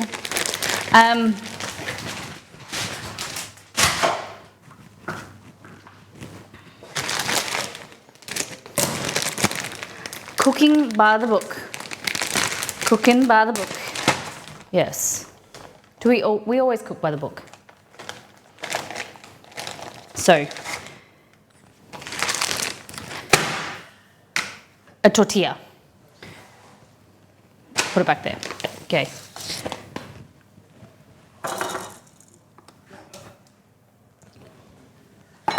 So, we're going to go red onion, thinly sliced red onion. Like that. Some flaked almonds. Cool. And then we got mayo, chicken. I feel like there's like cumin in it, but it says it doesn't, so maybe that's in spices, but I feel like we missed something. Okay. Chicken. Oh. Landlocked Mermaid, thank you for the raid. Come on in, everybody. What'd you get up to today? It's nice to see you. I'm going to turn this off now. Okay.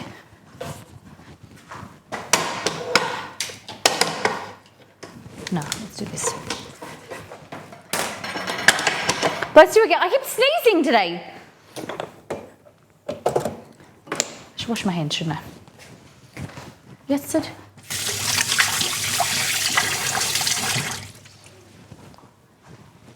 Okay. The dish is nothing to sneeze at. Okay. So to warm up our tortilla, so that it's easy to bend and ply. You're on, aren't you? Yep, it's on. It's on. Okay. So we want our chicken, and we're just gonna finely like slice it on the angle so it sits nice in the flatbread. Watch your fingers.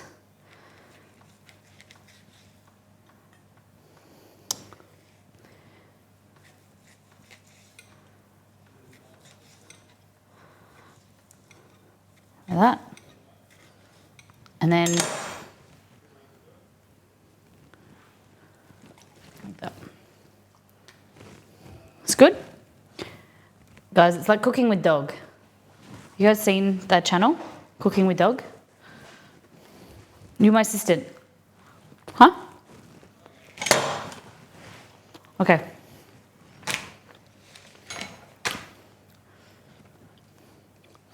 I need to get my pedal. There we go. So,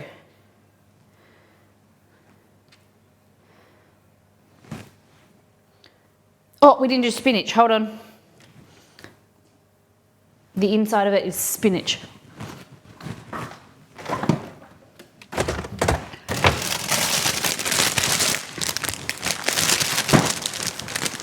She cooks with the oh, because he died, right? That's sad.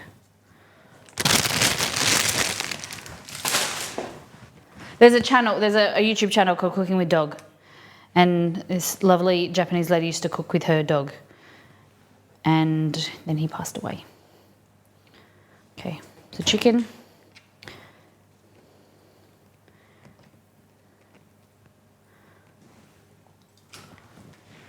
Oh, he's not on camera. You're not on camera. They couldn't see me feed you. Okay, that, almonds, bit of crunch.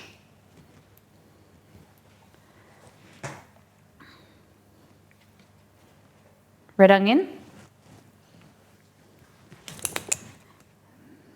mayo, and our green dressing. Our herbaceous green dressing. Like that. Usually meant to use bigger tortillas, but this is all I had. Like that. Dog crocodile is always silly. You're talking about him?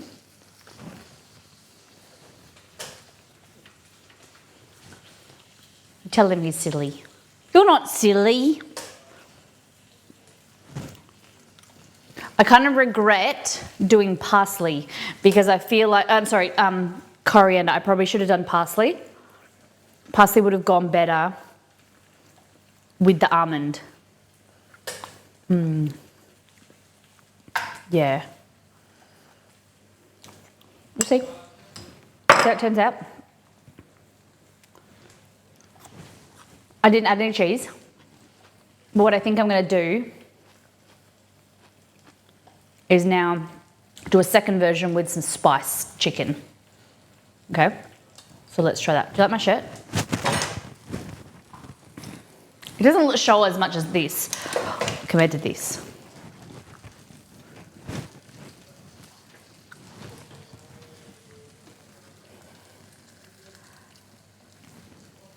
Okay. So put that over there.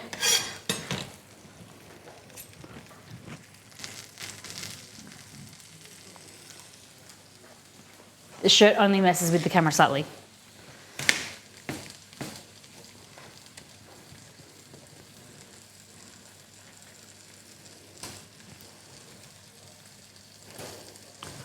4 years, 3 days. Damn. I'm assuming you changed your name. I feel like that would be a name that I would remember. Tim.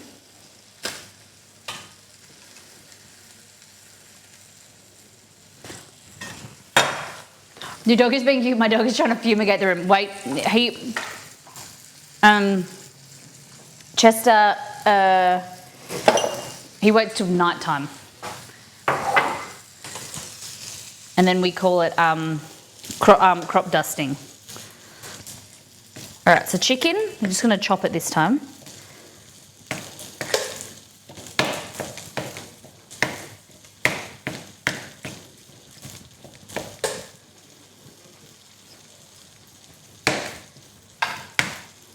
Mods, can you tell, like, you know, there's an account, can you tell what it used to be? Like the name used to be? Does that come up in mod settings? Like formerly known as the child actor Popeye. One of my dog crop dusts us when we tell her to get into her bed. Hi. There are some who call me Tim. Okay. That looks good. So now we're gonna add, we keep that on. You're in my way again.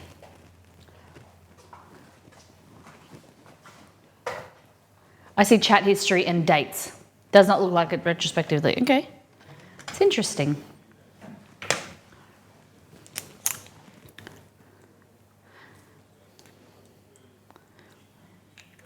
Is this a song Redemption?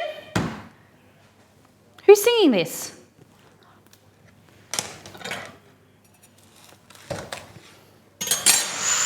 That looks pretty good though. Yum. That looks pretty close to what it was. Let's have a...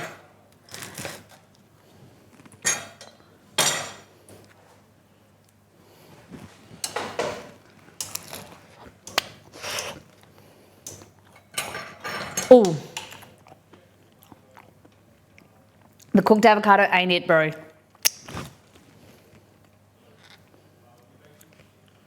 Tastes good though. It's really hot.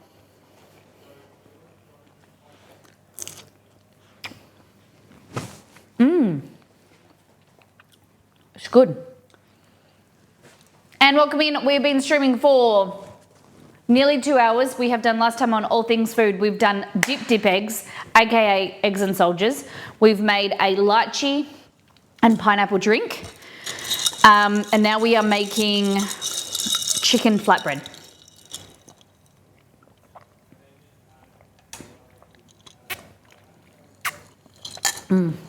Yum. Okay. So into this, I'm going to add a little bit of paprika. You're still in my way. What's the use of having a pedal when you've got a dog in your way? Got to give him a wild berth. There we go. Okay. So this is just regular paprika, like that. It's not mine. A little bit of garlic. Onion powder. It's not my son. I'm gonna add a tiny bit of cumin, but I don't think it should have cumin in it, but I added a tiny bit.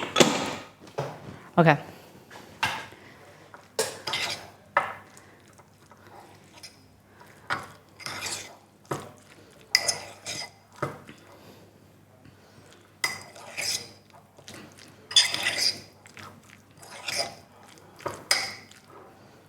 Have a taste. Salt.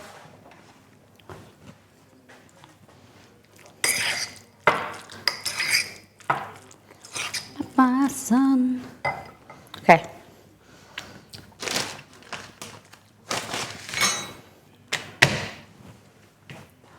Flatbread.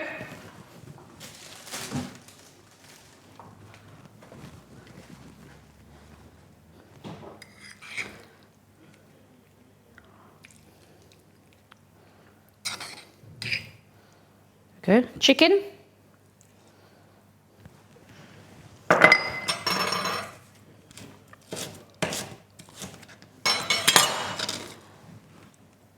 Red onion. How good this looks. Beauty queen, none will be seen. I love acoustic music like this. I am the one. Almonds. Okay.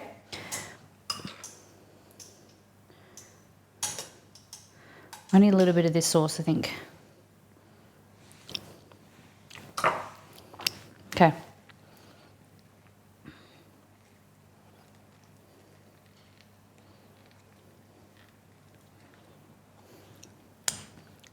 Like that. Oh. Definitely tortillas need to be bigger.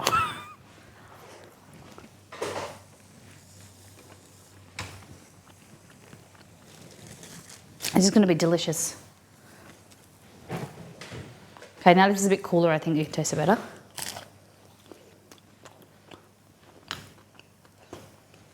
I think the green sauce is nice. Too much avocado or doesn't need avocado because the taste is no good.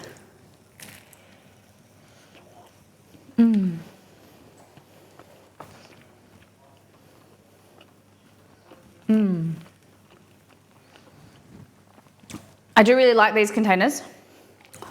The newer versions I don't. So this is, they used to be sold at Kmart, but they don't sell them at Kmart anymore. They're different variety and they've got a grey lid and the grey lids have been ripping. So they sell them at Spotlight, a very similar version. So I might go and get some of them because then they all match. I prefer them all black lids. I have like 1 or 2 Tupperware, old school Tupperware, that are black lid. And they're really good. They're airtight, pretty airtight. I've never really had weevils except in one flour container a few weeks ago, but I realized it was a bit open. I went through and checked. They're good. So if you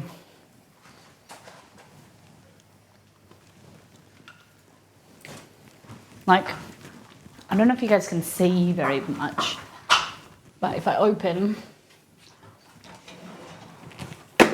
so this is my nut, dried fruit and nuts. This is the new version, it's grey. I don't like it. I don't like it. So everything kind of matches. There's just an accumulation over like 6-7 years. And then I use a label printer to label them. Like you can see, like this is a flat, you can see the flat surface, that is Tupperware, whereas the curved is old school Tupperware, old school Kmart, but they're just very neat.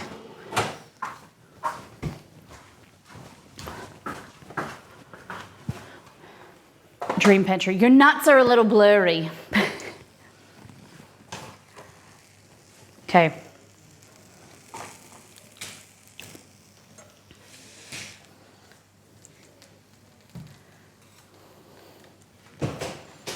I fiddled with the focus the other day and I think I've ruined it. Hey, you're too cold, Camembert. You can have some of our heat. It's too hot. Hey Google, what is the weather in Mandurah today? Today in Mandurah, it'll be sunny, with a forecasted high of 27 and a low of 16. Right now, it's 23 degrees and sunny.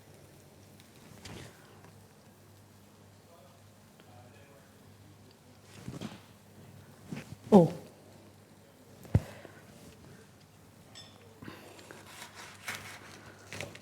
Okay. And it looks pretty bloody good. So that is my version, and this one as well. This one's flatter. Okay? That's Molly version. You can't have anybody. And then I'll show you what the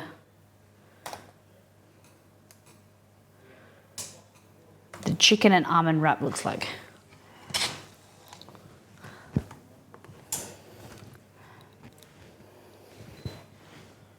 Hold on. It's pretty bloody close. Look at that.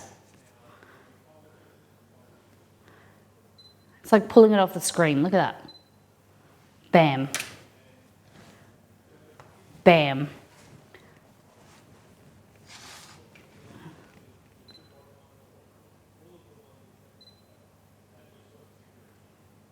Yes. Okay, let's try this version. So this has got garlic powder, onion powder, paprika, and a little touch of cumin.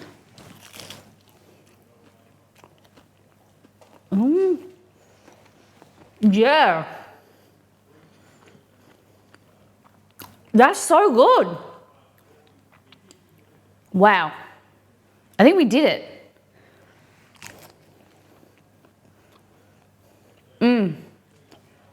Yum. Trying to climb up my leg.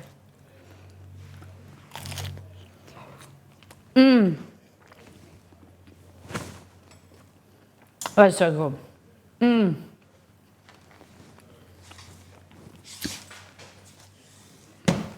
You can have a piece of chicken and that's it.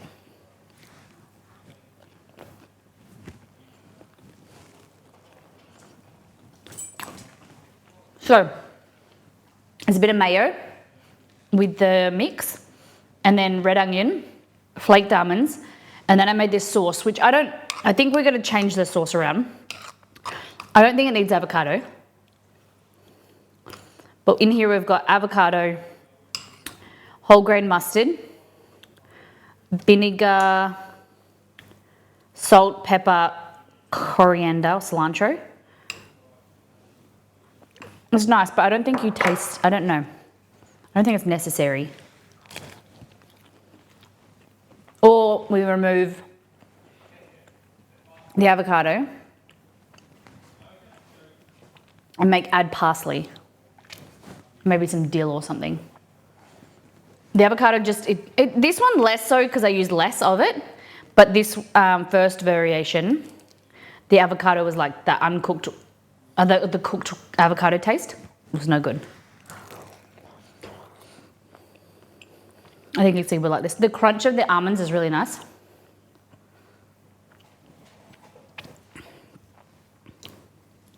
Almond.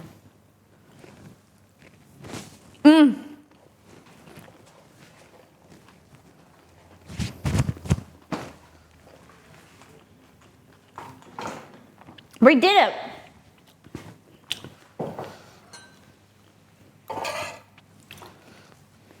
Oh, it's so good. You know, if you want a really good toasted sandwich, there's one on the website already, which is chipotle chicken with jalapeno ranch. That is a really good toasted sandwich. That is really yum. There's so many good recipes on the website. And I loved your risotto. How was it? How did it turn out?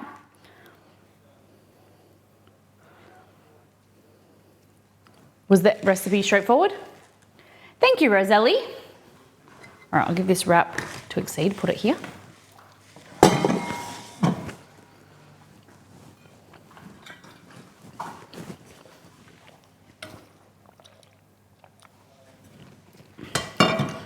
The risotto is probably my go-to. I make it so much that I do it without a recipe, but mushrooms and chicken. Usually put some chicken at the end. Okay. Everything was easy and went well. Fabulous. Thank you. You're becoming a Molly website aficionado, which I love. We have to get you everyone a bingo card. And you have to work your way through the bingo card.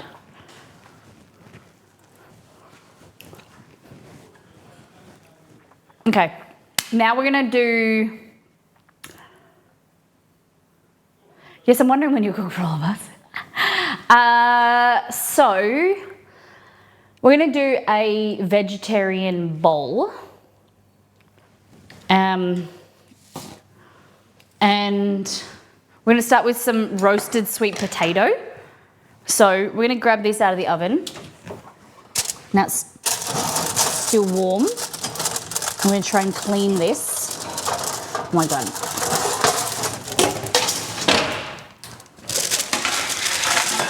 Okay. Turn the oven back on. We're gonna roast some. So what I'm thinking is roasted sweet potato, brown rice. What else?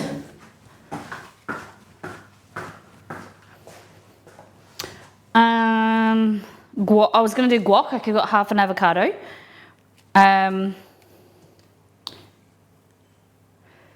What are the veggies we got? I don't know if we've got eggplant. Where's that?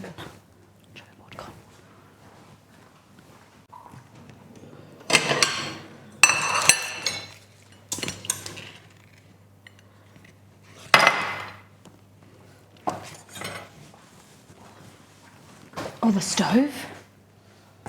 Yeah, it's part of the stove. It's misbehaving. You know the oil, how we've had oil spillages the last few weeks? It's kind of built up and I don't know how to clean it.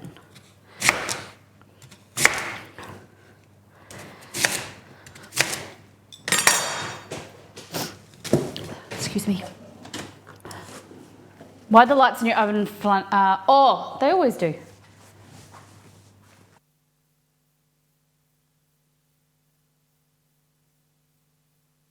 It's just the flicker rate. So it's not flickering to me, it's just the... you probably just have never noticed before. We cover the main bit, because see, look. See? It's just the refresh rate of the lights. Yeah. So it's just the camera, the refresh rate, the frames per second.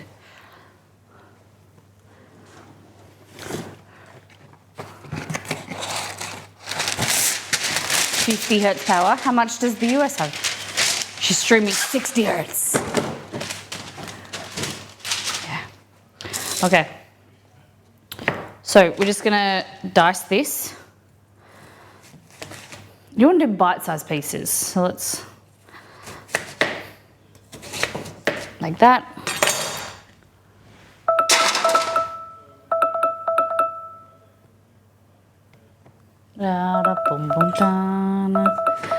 I was ready for that one.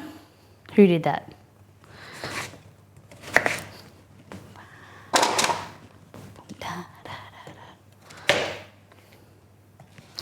So this is probably the epitome of, like, you know how we were talking about how fresh isn't always best? Like, this is a fresh sweet potato, but nutritionally speaking, it's been in my pantry for about 3 weeks. And so it's a bit dehydrated. Nutritional level is not going to be as good as buying frozen sweet potato or like fresh from the grocery store. It starts to deteriorate as it gets older. It sits on the bench in the grocery store. So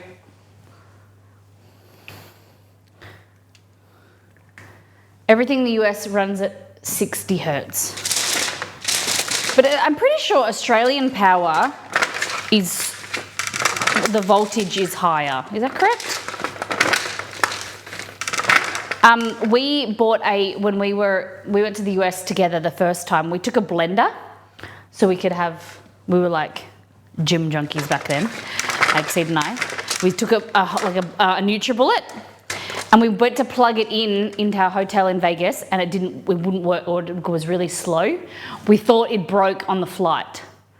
Turns out American Power was too weak. It couldn't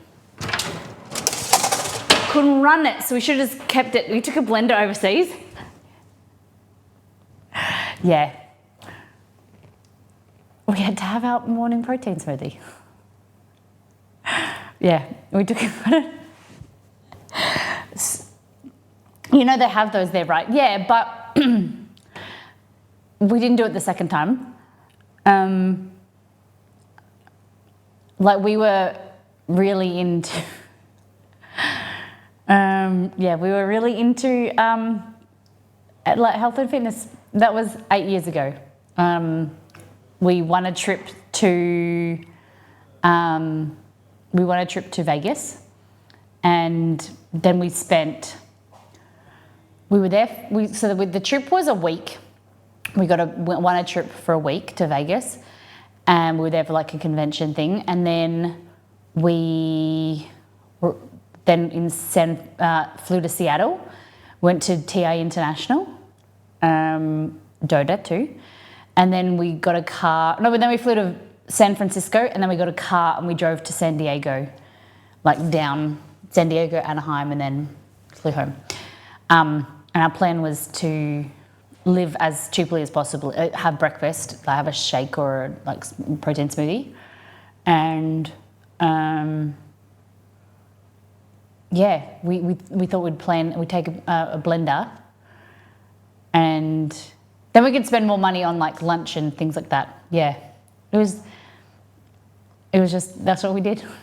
That's a great mental image. Molly sneaking into a hotel, unplugging the clothes dryer with someone's clothes inside and plugging in a blender. I would never do that. Oh my God. You shouldn't use clothes dryers. A large portion of Australians don't use clothes dryers. We were never allowed to really use a clothes dryer when we were kids. It was only for emergencies. I'm not allowed one either now. So it was just in our garage, just hanging out. And then we gave it to Mum and Stepdad Paul for their Airbnbs, so they could wash the linen. He won't let me have one because it's too much power. Do you know, I had to do a deal with him. We had to do a deal because it's coming off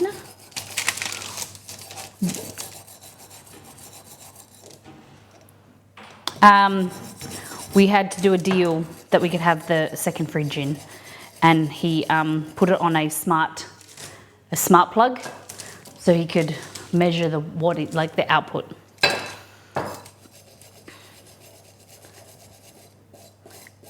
The deal was only until the end of January. It's now April. Well, we put the dog food and stuff in it now.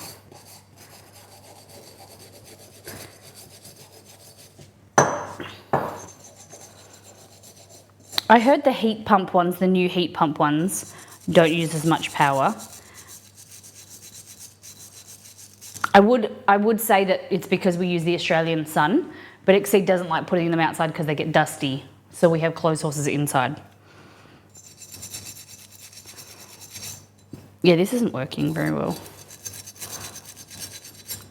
So I'm going to need to look out for it says Sabco, no, SABAF, made in Italy hob thing. Maybe I could buy one online for a Bosch cooktop. I don't want to use it like that because it looks disgusting. Look at it. This is why you shouldn't spill your oil. Look at that. It's disgusting.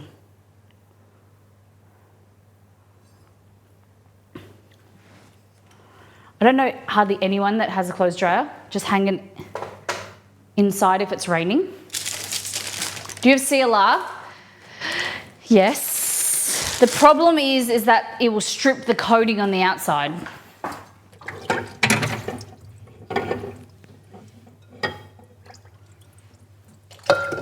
Do we care? Should I just strip it? I might just strip it. It's better than buying a new one. Hey Google, turn on Alexa. Okay, turning on Alexa. Yeah, it has an aluminium coating on it.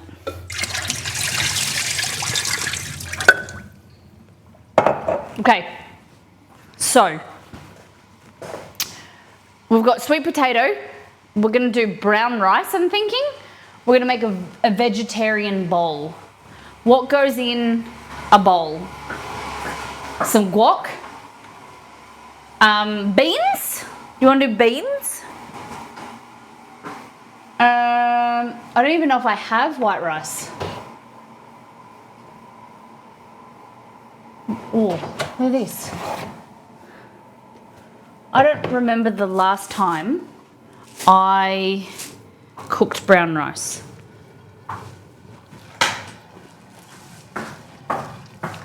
Chickpeas. Oh, yeah.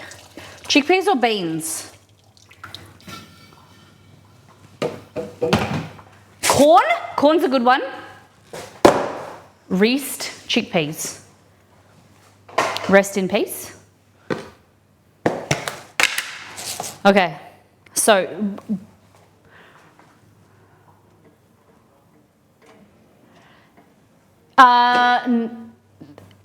fun fact, I have a Google device. We have a Google household, but my kettle, I have a smart kettle. Best purchase ever. If you're a tea drinker and you like tea in bed, just do yourself a favor. Get yourself a kettle, a smart kettle. So I say, hey Google, turn on Alexa. Because I named it Alexa the product that and it turns on. So, and then my husband will make me tea in the morning, tea in bed.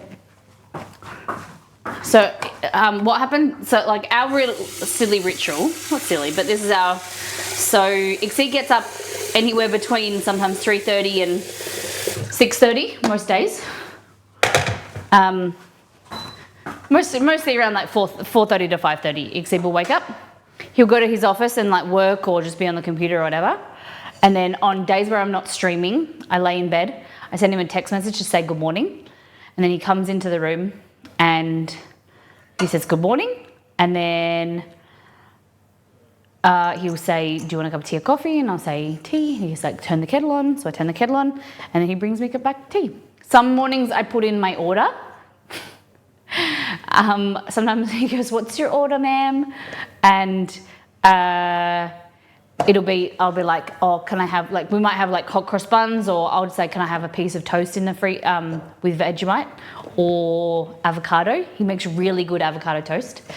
And then he'll bring it to me, either a plate and a cup, or he brings me it in this, on a tray. So Tuesdays, Thursdays, Saturdays, sometimes Sundays, but usually 3 to 4 times a week. Sometimes I get up and don't lay in bed, but sometimes he'll walk in like this and he'll have breakfast in bed for me. I'm very lucky. Okay, I have to watch with headphones or else Molly turns. Yeah, Cat has Christmas lights. Mwah.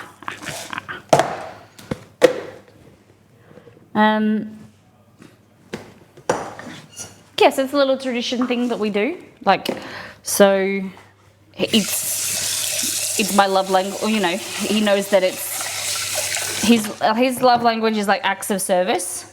So he knows that it's really nice, something nice that I like.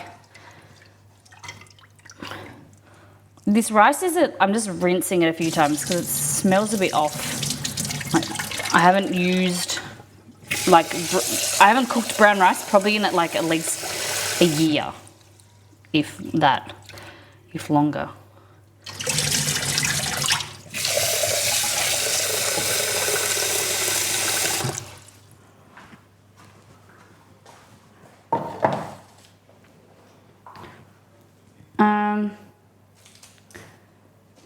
I have an older friend who got married at 16 and now 70, and every day Since she got married, her husband brings her breakfast in bed every day. That's beautiful. Why am I doing? Oh yeah, beef or chicken stock or vegetable stock. Do vegetable stock today. Yeah. And then, you know, I like to herkel-derkel. I'm a herkel-derkeler, which is a Scottish word for like lying in bed. Once you've woken, it's like a person that likes to lay in bed is called herkel-derkel. That's cute, Mr. B, and I don't even sleep in the same bed.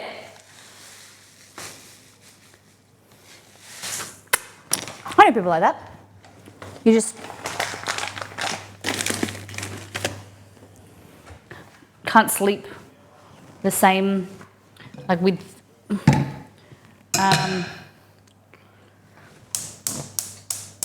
like I got a friend that her partner snores, and like restless leg type thing, so they're just easier if they don't sleep in the same room.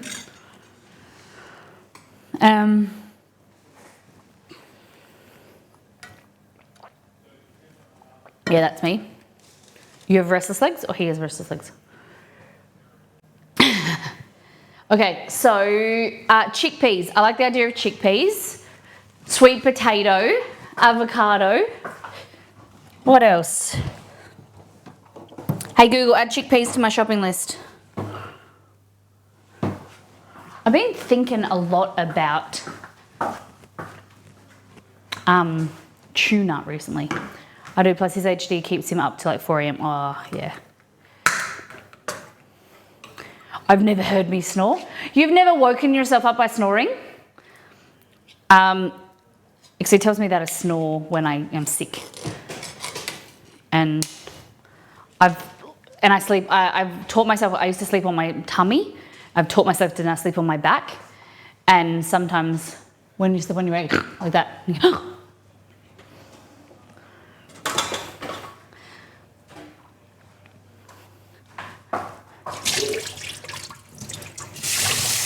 okay, chickpeas. So you could definitely add, you know, chicken to this or something else. But today's veggie.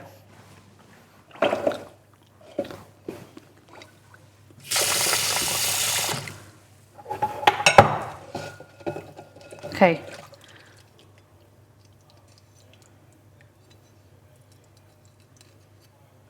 The water's, okay, so I've put a dishwashing tablet in here.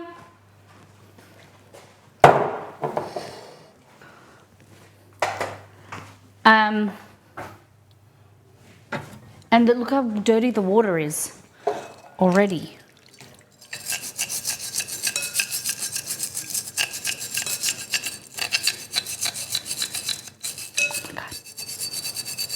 I think the trick is like not leaving it in here for too long.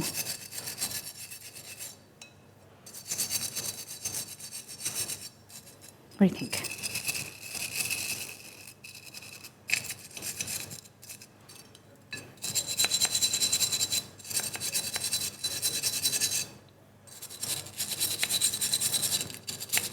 Yeah, it's definitely like lifting. Just trying not to splatter.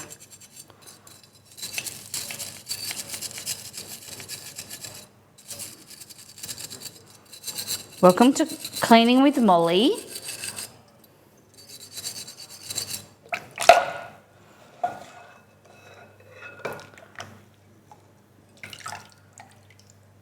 Steering wheel to the face, like a car accident.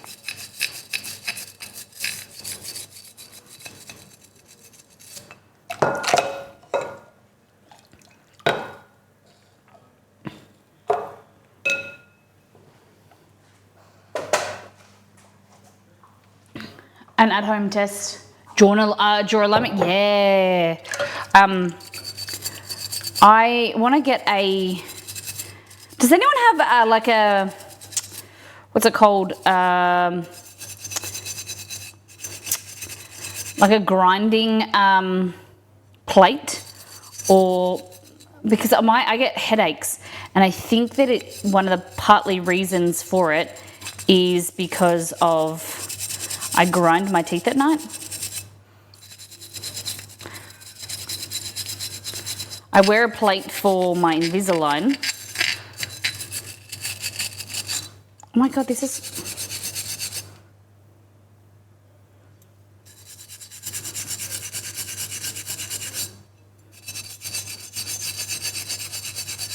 It's making a difference, guys.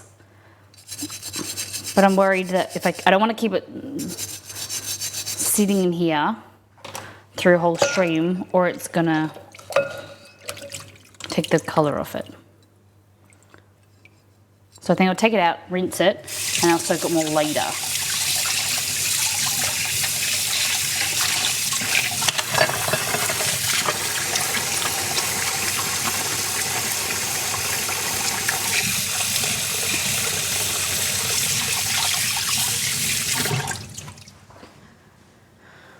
You got that from Chemist Warehouse? Really?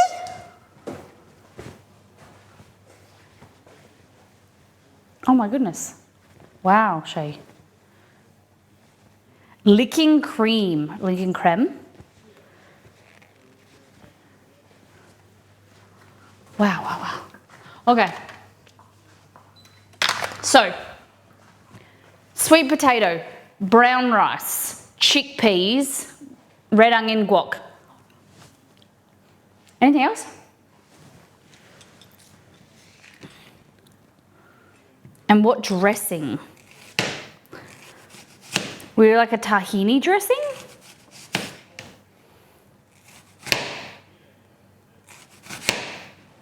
Okay. Or we can also add some spinach.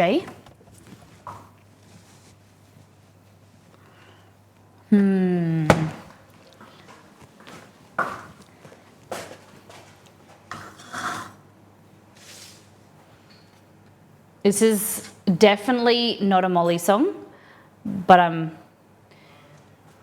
never heard this song before.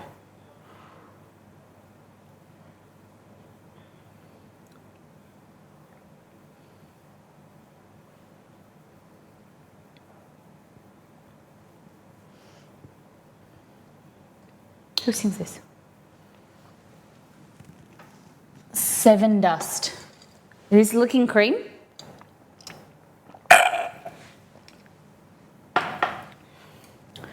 Okay.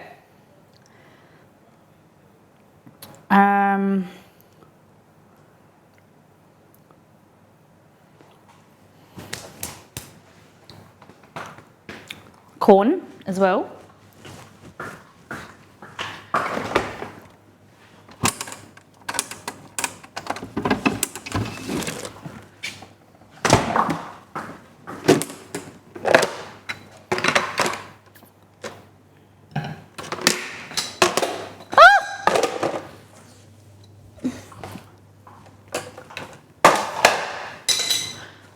My brother had his deviated septum fixed when he's been in Colombia.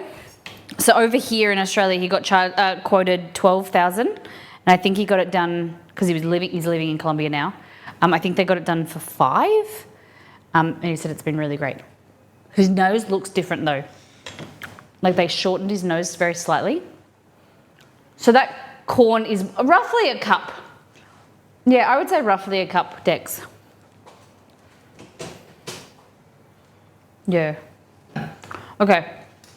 So we've got rice, corn, sweet potato, chickpeas, onion, spinach. I think we make like a mayo, like a lime mayo.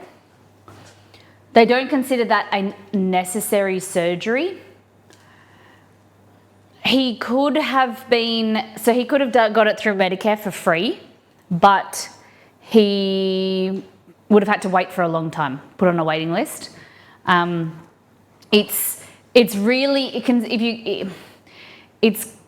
basically considered cosmetic. A lot of rhinoplasty surgery, even if you've got a deviated septum, it's like 2 degrees. His was quite bad and creating headaches and things. I don't know why he didn't.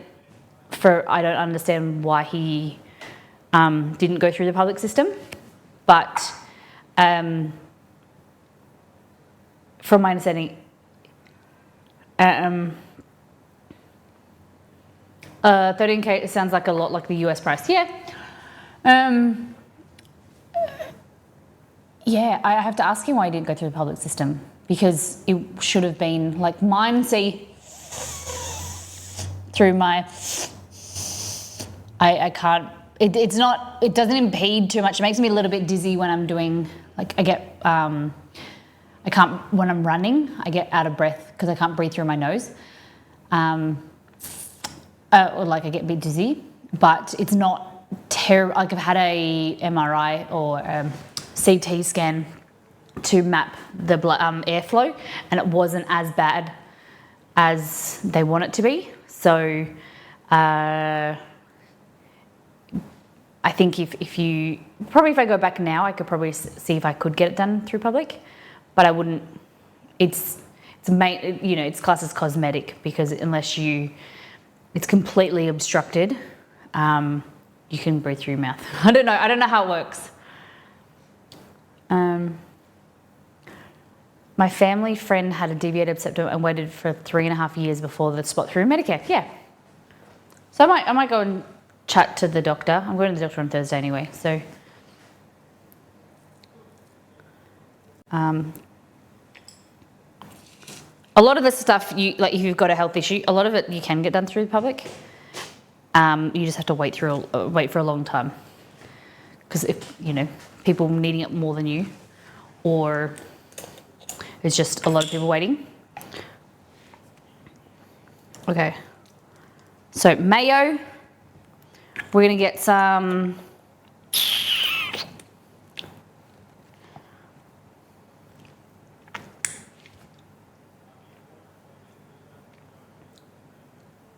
Might do some like Mexican corn, and then we do like a guac. Coffee for you. But the surgeon that he was going to, CAD, the 13,000, was a surgeon I used to work with, and he's amazing. Like some surgeries, you can go to a plastic surgeon to get a deviated septum and a rhinoplasty, like a nose job, or you can go to an ENT, so an ear, nose and throat specialist, and that's what Dr. Pham is. Does cosmetics or plastic surgery, but he is a trained ENT surgeon, so he does an amazing job. I used to assist with his surgeries. But like his fee alone, and 13,000 was not including the hospital stay and things like that. I don't think. There is a bit of a gap because private health insurance wouldn't cover part of it. Use your corn peel. I don't know why I didn't. I forgot. Yeah, it's all pretty complicated, isn't it? You guys know more than us. What is the stipulation in North America? Like Obamacare and Medicaid, are they the same thing? And I can't use that. And is it for your public health system? Is that for the underprivileged only?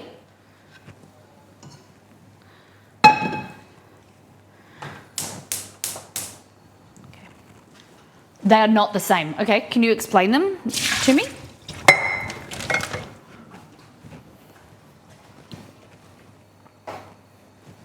Okay. So we're going there.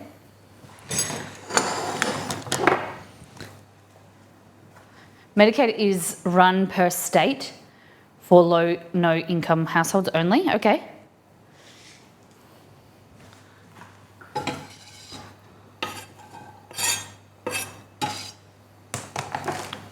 When I think of Medicaid, I always think of, what's the word where they're like in a presidential kind of the car and everything, they're all like, there's like 6 cars and they all go down the street together. What's that called? That's what I think of when I think of Medicaid. The presidential motorcade. See, it's close. Motorcade, it's close. The Pope Mobile. Okay, so we're gonna add my Mexican seasoning here. No, a motorcade. The presidential motorcade. All right, so we're gonna add in a bit of chili flakes, some smoked paprika, or you can use regular, paprika, garlic, garlic powder, onion powder, a little bit of oregano. There we go. A little bit of black pepper. Never heard the term motorcade. Have you not? I watch a lot of TV shows, or like, yeah, they talk about the presidential motorcade. It's, hey Google, what is a motorcade? Isn't that According motorcade? to Wikipedia, a motorcade or autocade is a procession of motor vehicles. Uses Yeah. can include ceremonial processions for funerals or demonstrations, but can also be used to provide security while transporting a very important person. Okay. Okay, we're just add a little touch of butter. This is our Mexican street corn. So it's just corn cooked with molly Mexican seasoning. You can find in my cookbooks and ebooks. There's a mixture of, there's Mexican seasoning, Italian seasoning, Greek seasoning, Spanish. Level up your cooking. There we go.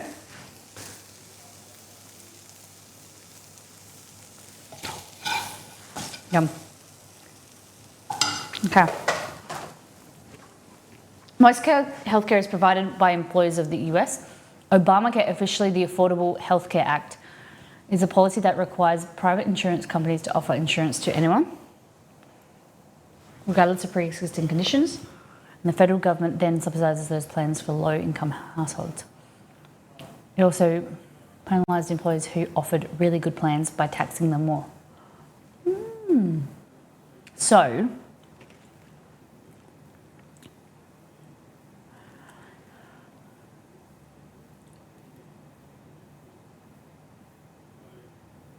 So, instead of providing federal funding for Medicaid, allowing more people to benefit, the AHA made it more expensive for everyone to buy insurance and then subsidise the lower income plans. Okay. Interesting. Okay. So we have our federal system called Medicare, and while it's very rare, it used to be able to, we used to call it bulk bill. So they you can go to a bulk bill clinic, like a GP clinic, and you basically see the doctor for free, and it's amazing. But because that the fee that Medicare pay, the amount that Medicare pay hasn't changed in like a decade or something, it's no longer feasible for GP clinics to offer that. They can't survive on, I think it's $50. No, $45, I think, the government give you back. So you used to be able to go to a GP clinic and it was free, and then the doctor would receive $45 from the government. Now, the clinic that I go to, it's $80, and then you get $45 back from the government. So, it's expensive. It's getting more and more expensive all the time. But you used to be able to go for free. But a lot of the everyday things that you can get is all like included. So like blood tests, things like that, x-rays, some MRIs, if they're needed for a specific diagnosis. Medications aren't included. My GP still bulk bills me, but that's only because the doctor tells them to not charge her. Okay, that's very nice. We went to a bulk billing clinic when we first moved to Perth. We lived in the area we lived for 4 years, but then since we moved down here, there's no clinics that bulk bill. Sometimes if the doctor is nice for a specific kind of thing, like getting a pap smear or something, they don't charge you and you get bulk billed. But a lot of tests and things are free. Then going through, say for instance, for pregnancy at the moment, so you can go private or what? What? Oh, usually if you're on welfare, yes. So that's another thing, is that if you're on a, what did I say? Why are you mulling at me? If you're on a welfare or Centrelink, like a concession card, healthcare thing, do you know your GP can give you a pap smear kit and you can do it yourself? I didn't know that, but I don't know if I would trust that. Like, I wouldn't give that. I wouldn't feel comfortable giving that to majority of companies, people, because no, like you can't bend that way. People don't know where their cervix is, and I don't think that that's right. I don't agree with this at all. Good. Like, where is the visual inspection that is required? 100%. And what happens if there's something like off about your anatomy that could have been picked up? Like, it is incredibly uncomfortable in the first place to then do it yourself, but then be able to bend and see your cervix. You'd have to use a mirror. Like, that's what the doctor is for. I completely understand there's a lot of people that don't feel comfortable having a pap smear. It's an incredible, I had a very bad experience the last few, like a new doctor did mine a few weeks ago, and there was no like privacy like blanket or whatever. You basically got up there, opened your, it was not a very good experience. But the thing is that like it's not as simple as putting in a speculum yourself and swiping. It's not like you're opening your mouth and doing a mucus swab. Like, it's so more involved. A pap smear is so much more involved than that. I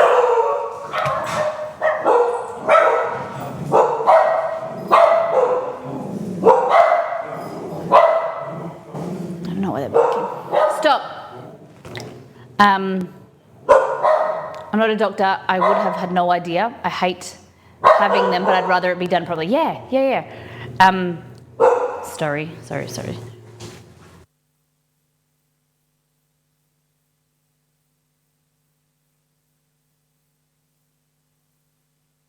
Oh, it's the street sweepers. That noise. Boys. Yeah, like, I think it's really dependent on who's doing a pap smear and how they do about it. Like, the one that I had before the recent one, the doctor was so lovely.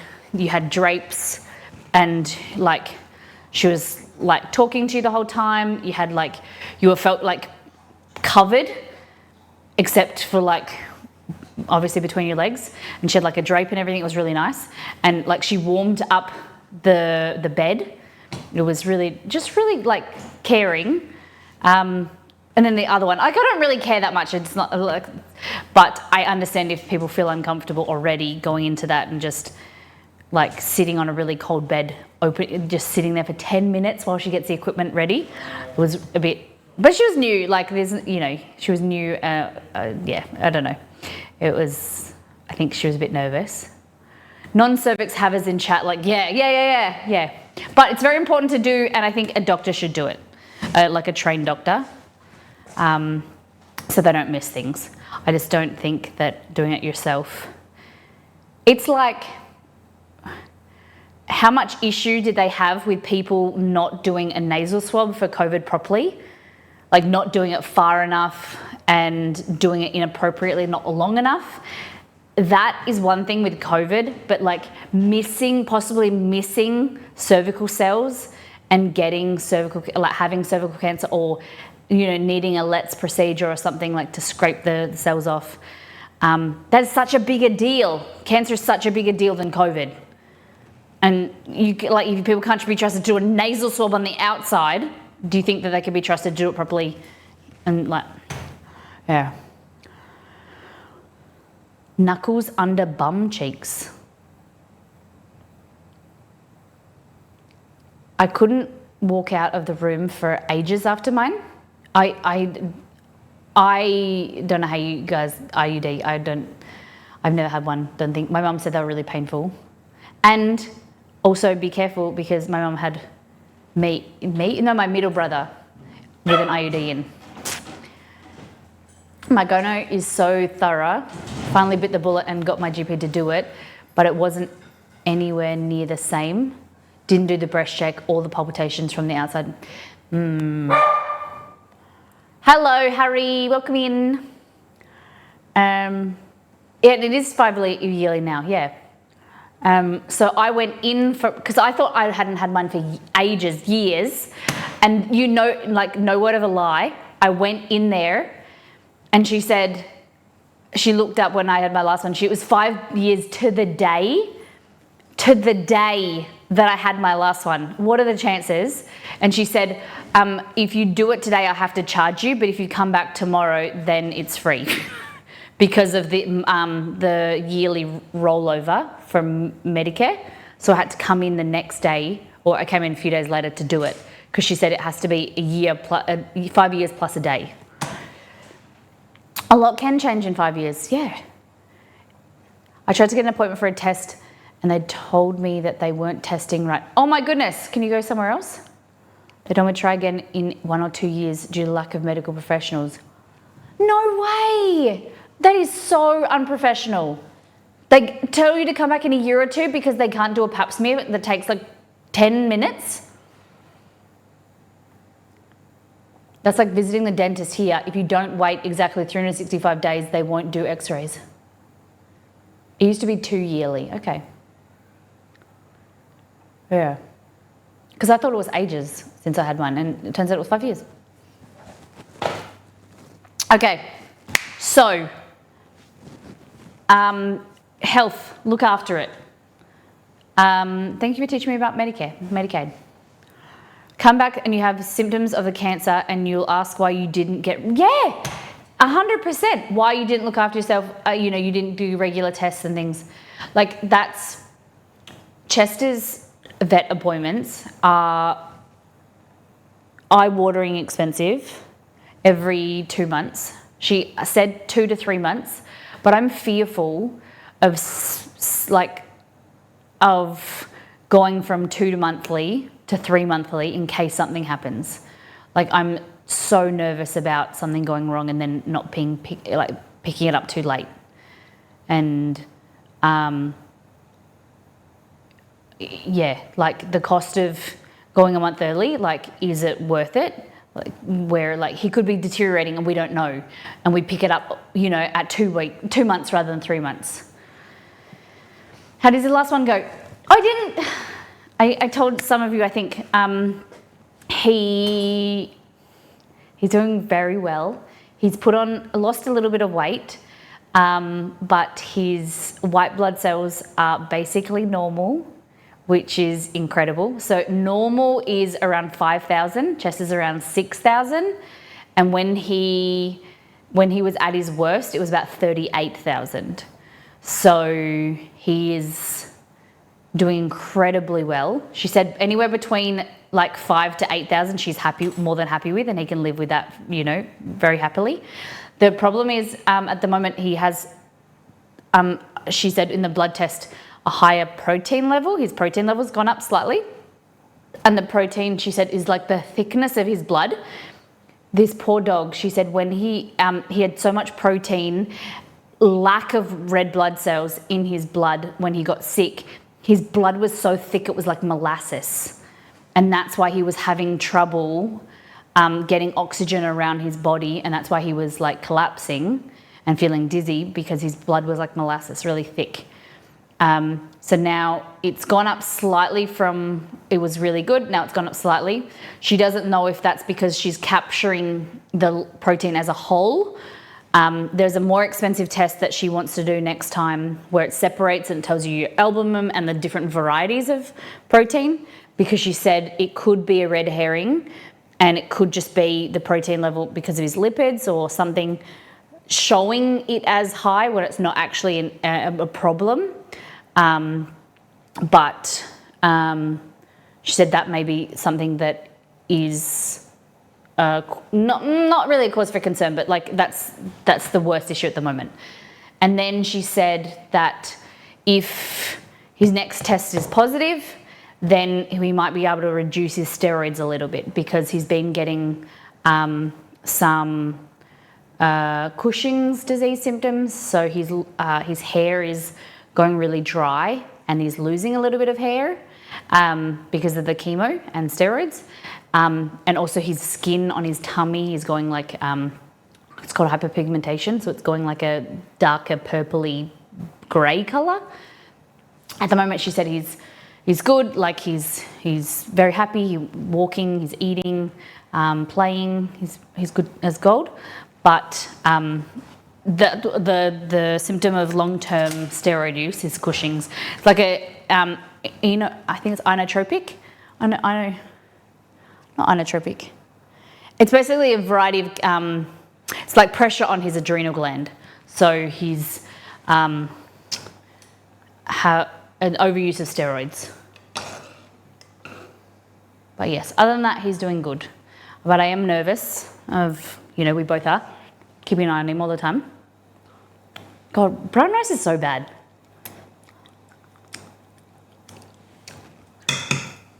I don't know who enjoys brown rice.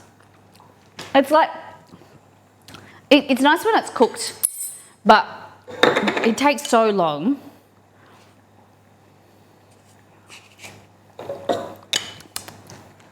We're getting there. Okay. So good to hear. Overall compared, yes. So it is today, actually, Exceed and I have been married, so together for 9.5 years today. And Chester, it's 6 months since his birthday, and 6 months that we call it extra time. So we count as extra time with Chess, 6 months. We're plus 6 months. And he's doing really well. We're very lucky to have them both. You got married in November, not April. We've been together. Our dating anniversary is the 10th of October, 2014. So this year in October we'll be together for 10 years, and then November we'll be married for 5. Pretty cool, hey? Yeah. So Chester's birthday. Chester was actually born on our anniversary, the 10th of the 10th, 2018. We're the 8th of October. No, that's my mum's birthday. Oh my goodness. Wow. That's very cool.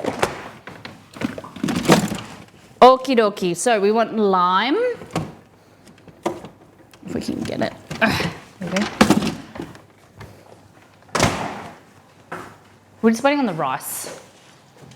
The US trip was 5 years ago already. It's gone so quick, hasn't it? Pre-COVID.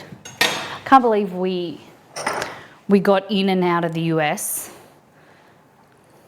before COVID. Who knew the world was going to change? All right, so Kewpie mayo, lime juice. Might do some sour cream too. Some light sour cream or just whatever you've got.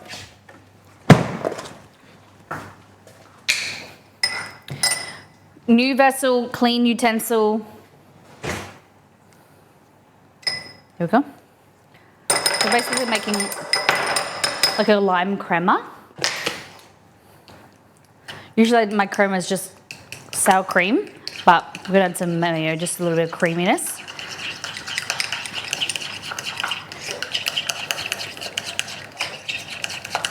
Okay. A bit more lime. Oh, yum. Then touch of salt, lots of pepper, and then a pinch of cumin powder, ground cumin.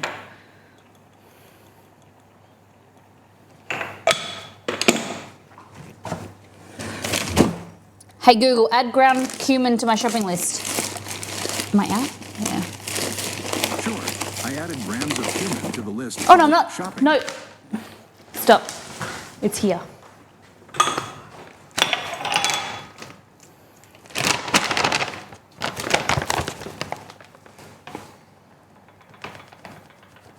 So next stream is all things nachos.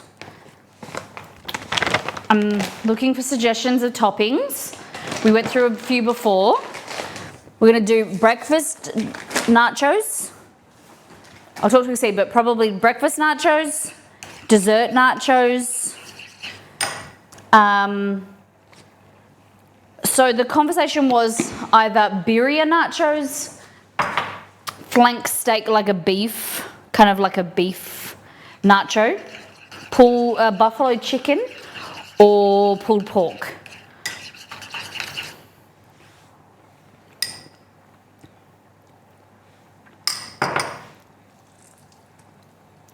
There we go. Beautiful. We'll do some coriander. I think this is ready by now. Would birria make them soggy? You could just do the beef. Get the beef out and pull the pulled beef. I think that's right.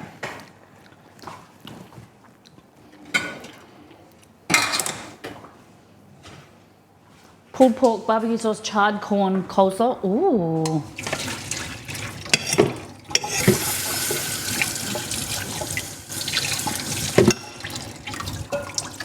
Okay. Oh, cooking rice in the pressure cooker. Yes. I usually cook rice in the pressure cooker, but I didn't do it this time because I'm only using a really small amount. But good question. Sorry, Shay, I missed that. Okay.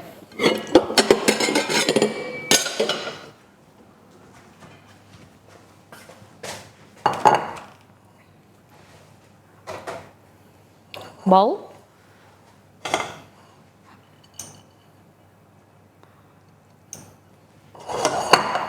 Rice.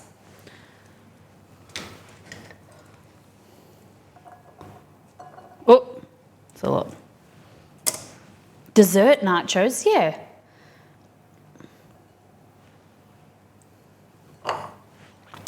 What do you think, Cad?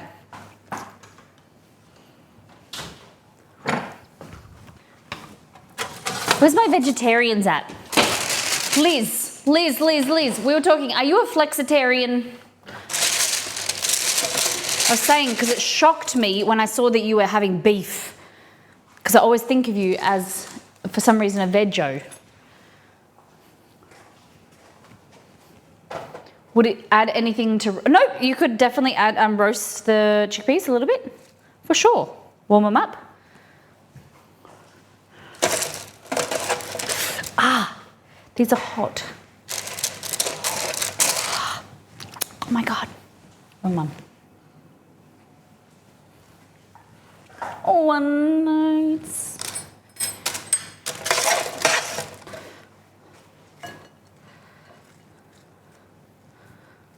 Okay.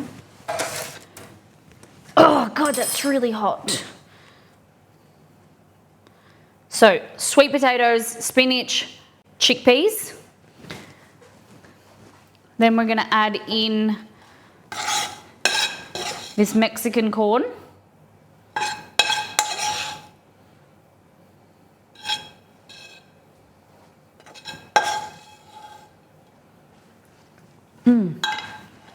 This is going to be delicious. Then I'm going to make a quick... I'd give them a little colour in a pan. Oh, sorry. Could have told me that earlier, guys.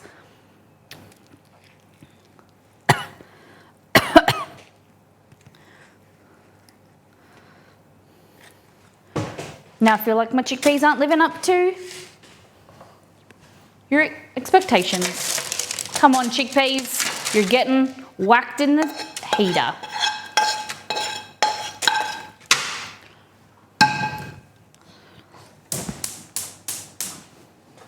Okay.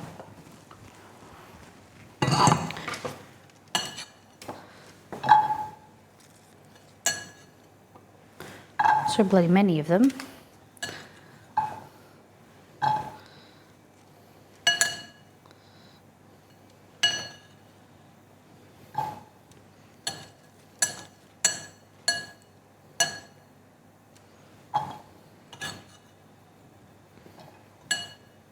Here we go.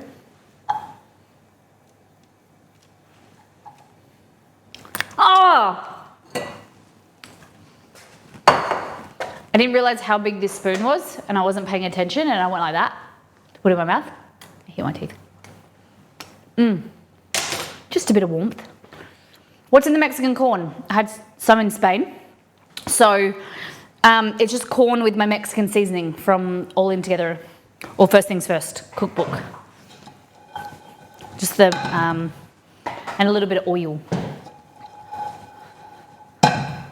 Okay. And then in the meantime, we're gonna whip over here and grab some, if you haven't, who can vouch for Miss All In Together and First Things First? Even, I haven't done a bundle for all three cookbooks, or books. First Things First is your number one. If you've got a pressure cooker and slow cooker, it'll change your life, All In Together.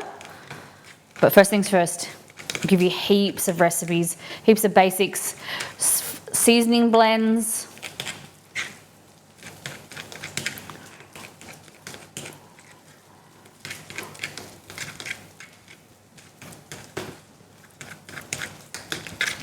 There we go. First Things First, banana bread, a goodie. I think you missed the opportunity calling it Second Things Second. I should have. A little bit of pepper.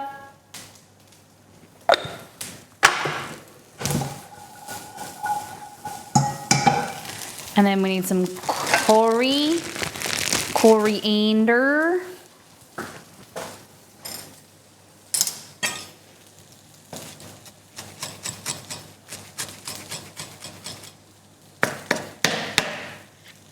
Bit of coriander in there.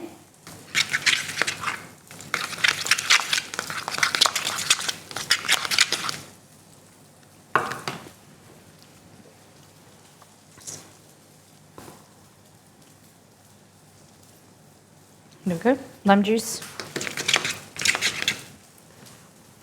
Yum. Okay.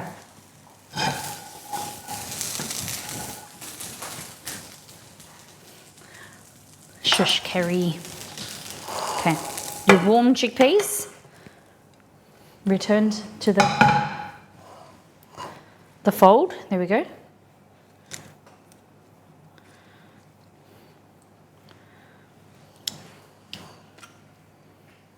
How good does this look?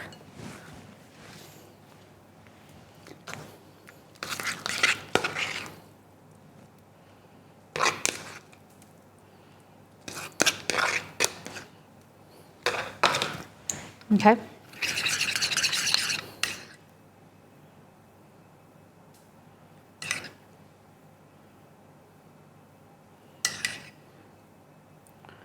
You provide, you provide.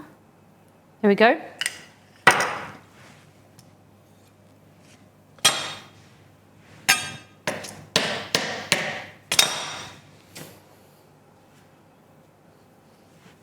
What do you think?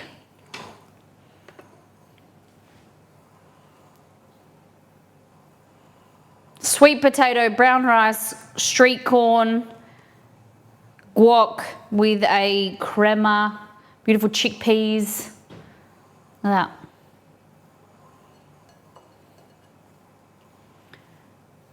Have we made the creamy mushroom chicken or the lime chicken from First Things First on stream? I did a while ago. You want to make it again? The curry mushroom chicken is really good, and the lime and pepper chicken is really good too. So I'll definitely put them on the list. Mods, can you give me a reminder? Guys, we've made so much food and it's only 11. Okay, let's have a taste. What else? Do you think this should add anything else to this? Guac. It's vegetarian. Not vegan because you could use vegan mayo. Oh yeah. It's good. Chickpeas. Oh my god. They're so good because they're warm.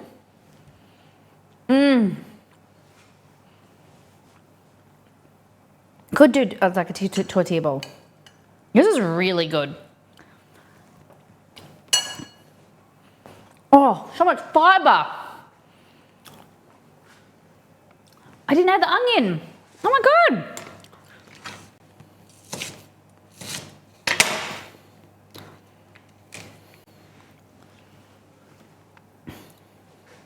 Look at that.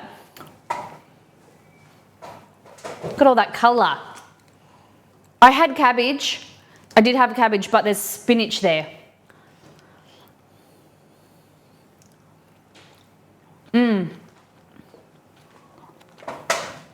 I don't know if spinach, cabbage is too much. Okay. So corn, good. With the Mexican seasoning. Like everything else is pretty simple seasoned. The corn has the Mexican, could be like the chicken. The sweet potato doesn't even have oil on it. No, little touch of oil.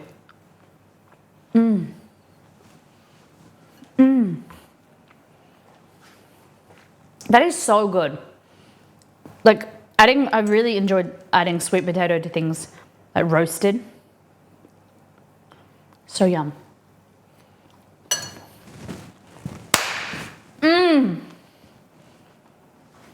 Yum. You could add chicken to it if you want. Then we got our chicken wraps. Yeah. I wonder, Xavier probably, he'd like this. Maybe. He'd probably put Cholula on top.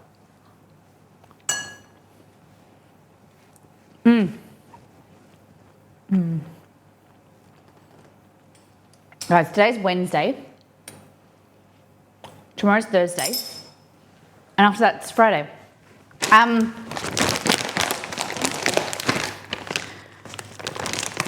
I have a cool meeting tomorrow that I'll let you know how it goes on Friday.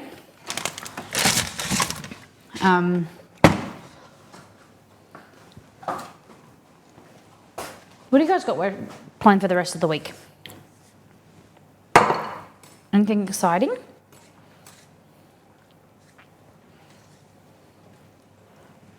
See, and thank you for having a great night. Thank you for having a great night with us. Do I want to make something else? I wonder if this with this crema.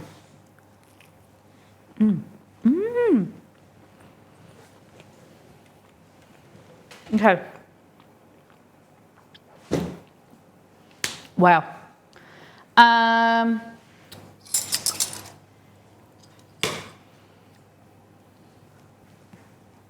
Hello. Hey Google, can dogs eat sweet potato? On the website redbarn.com, they say, sweet potato is a safe, healthy, and natural treat for dogs, offering a range of health benefits. For example, sweet potatoes support a healthy digestive system thanks to their high dietary fiber content. He loves carrot.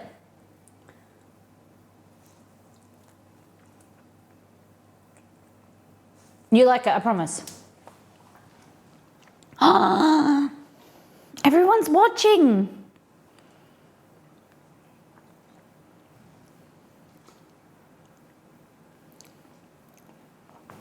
You don't like it? Oh, I'm sorry. Sorry to hear, Hells.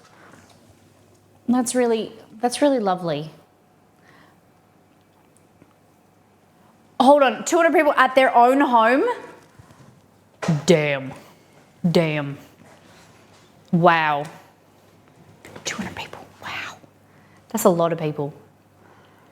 But it's really encouraging that, you know, you hope that when you die, people care, and I want, you want it to be a celebration of your life. But I think we leave it, I don't know about you guys, but I think we leave it too late. And we leave it until people die to say good things about them or tell them the things that we wish we said. So, you know, I think we should, you know, birthdays or things like that, you should, if people don't feel comfortable saying it, they do, write it down. Write people letters about, you know, how the impact people have on their life, and the influence, the things they've taught you, the way they make you feel. Share that while they're alive. My granddad's 70th birthday, 60th or 70th, I think 70th. We had a birthday party for him, and it turned into like this living wake where people got up and they spoke about him, and it was incredible. My granddad's a pretty amazing human who's done a lot of things in his life. He was a grumpy bugger. People sometimes forget about and they glaze over the things like that. But yeah, it was really a poignant moment that he knows those things now. He's 85 now. You know, I told you last week he nearly died in the boat, but yeah, I think it's just it's something that we need to do more often. Don't leave those things unsaid. That's why I urge you this week, write someone a letter or send someone a message or tell someone something. Because think about, you know, if someone died today, something that you would want to tell them before it's too late. She worked in many areas of nursing and was an amazing nurse, got diagnosed with illness and passed too soon. Oh my goodness. That's hard, isn't it? When someone gives acts of service. But I hope that she passed, you know, without pain and passed quickly without, you know, without suffering. And hopefully her family know that. I'm sorry, Hells Bells, but I'm hope that, you know, the impact she's had on you lives on, and the people around her as well, and you get to celebrate it. And don't just celebrate the usual stuff like when people get engaged or married. Celebrate people and yourself for new jobs, new cars. Oh my goodness. Yes, like things like, you know, when we bought our house, it was such a big moment for us, and for the people around us, it just was like not really, we didn't feel like, we went and picked up our keys and it was just like we picked them up in an envelope at the reception. Like it was just like this huge moment for us, and it was a bit of a flop. So now when people say they're buying a house, we try and make a big deal of it and celebrate it, because it is like monumental for people. Especially in these times and years, you know, getting engaged is fantastic, but asking for a pay rise, that's a huge achievement in itself. You know, big things that people are going through. I think you also don't realize them until you've been through them yourself. You know, things that might have seemed easy to you, people struggle with or have it's hard for them to get there, and when they do it, it's such an achievement. And yeah, I think if someone's celebrating or excited about something, it's not hard to just stop and celebrate with them and ask them questions about it and learn about why they're excited and things, because you never know the impact of what they've gone through to get there. It's pretty wild to own a house, being able to say, this is mine, I can do whatever. Yeah. When we bought our house and we drilled a hole to put our vacuum cleaner, connect the vacuum cleaner to the wall so it had a hanging spot, it was huge for us. It was massive. And yeah, there's shitty things that come with it, but being able, like buying your own pet, like buying, knowing that you're getting a new pet is huge change, an exciting time, or no, that's the other thing, is having an animal that is having a dog or an animal that is sick and putting them down, or the thought of putting them down or something like that is, someone said, oh, I lost my dog on the weekend. That for us, we know for Exceed Night how heartbreaking that is, especially when they are like your baby. It just gives you an opportunity to be more empathetic.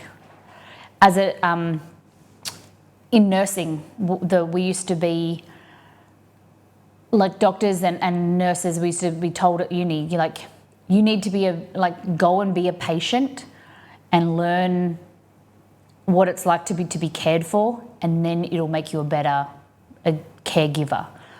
Because when you know the vulnerability of going through to surgery and know that experience, you'll be able to then be more empathetic and put yourself in their shoes and give better care. The things that you experience, the confusion or the wondering what's happening, and getting pushed and pulled and prodded and things like that, how weird that is and scary, then you can reassure someone in the same experience. I think that's one of the biggest, a really huge thing as going through life and as you get older, is remembering how you felt in a situation and how if you didn't like it, or if you did like it and how it made you feel, and then do better or do the same for someone that you come in contact with. If you remember getting, a really lovely compliment, how nice that made you feel, improved your day, then giving that to another person and sharing that. Or if you remember what it was like to feel fat shamed or for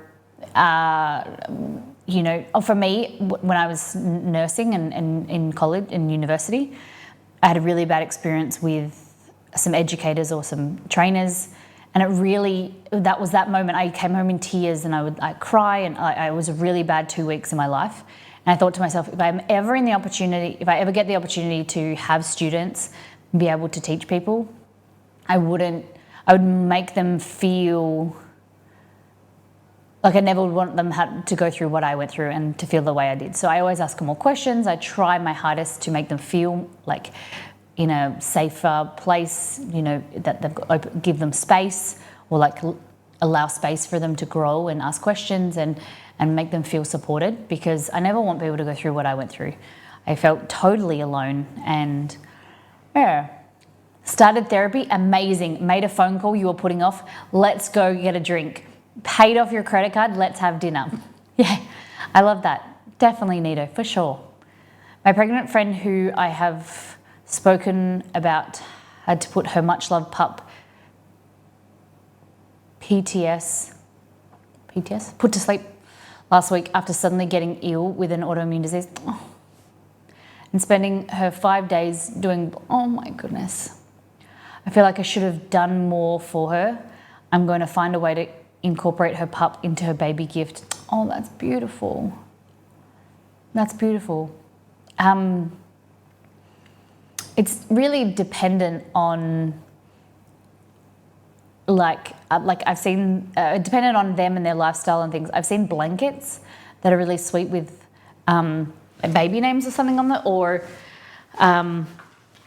like an embroidered picture of a pet or something. I'll show you something that I have that my grandma, who passed away 2 years ago, she's made for our little munchkin when they come. Do you guys want to see? Because I don't know what it is. I think I packed it away. My grandma was known around our town as an incredible sewer. She was an incredible baker, but she was also a sewer, or a seamstress sewer. I wouldn't say she was a seamstress, but let me see where I put them.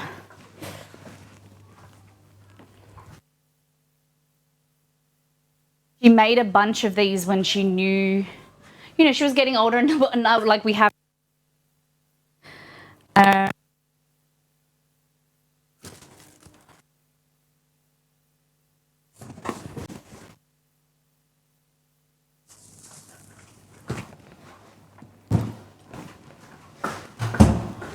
Pop was like their son, even gave note of surprise so that the family could come and say goodbye. They did it at home. Oh. Friend's husband Chess, so he could feel more. Oh. That was like when Chester got sick. Belgal came over, my brother and my in-laws came over to say goodbye because we thought that he would not be with us. So this is one of the boxes I have with all different family things. This was our Nepal diary of us going to Nepal, and the journal, baby photos, my baby book.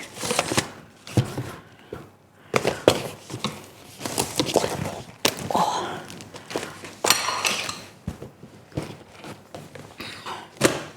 And this, I got to pick. So this is the one that I chose. And so, you know, when you do baby, like, what's called tummy time and stuff. So it's got owls on it.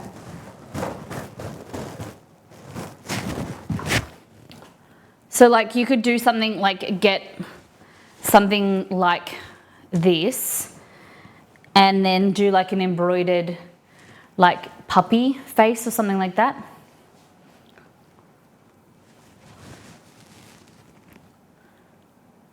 Like that. And then there's a patch on it somewhere. Here. And so it says, made especially for you by your great-gran.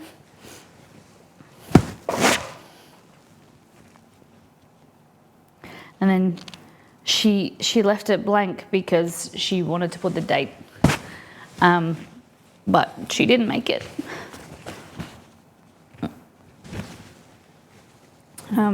She had a stroke on the farm. The perfect place for her. You know, she never wanted to live in town, or she just wanted to stay on the farm for as long as she could. But yeah, so that's a baby blanket that she made. And then there's also this that matches. So at her house, she used to have a back of the door, and it had sticky tape, a measuring tape measure, and we used to all have our, like, I think there was 4, 5, 6, 7, 13 grandkids, and then great grandkids as well. I think there's 13 kids and 1, 4, 5, 6, 7, 8. I don't know, like 20 great grandkids or something like that. And so then this is what she made so as to hang and then put, it has measurements, so you write like the date and the height measures and things. Yeah, neato. I don't know if I've got,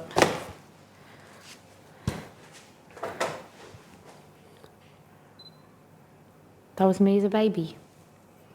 That was my christening day, I think.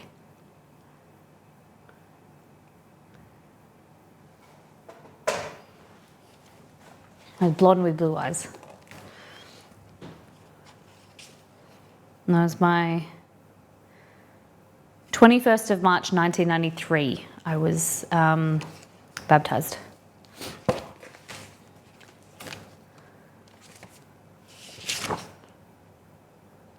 Skiing.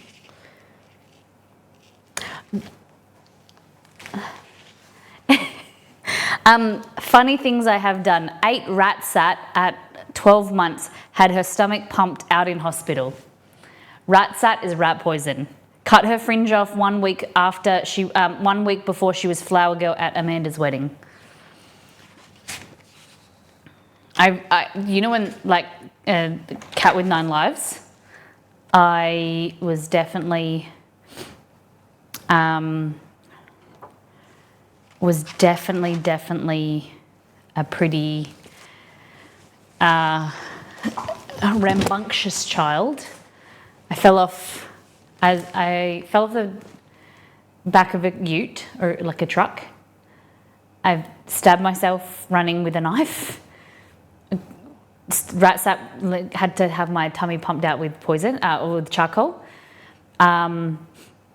I was on a swing. My brother was pushing me. I let go, did a backflip and fell on my arm and broke my bone. My hand was like that. Fell off the top of a slide that was 5 meters. I was like a 2.5-year-old. 4 meters off fell down. Really killed myself. Yeah, you know, I just keep my parents and my grandparents on their toes. You guys have seen Mama Molly and my dad, right? This was the paper.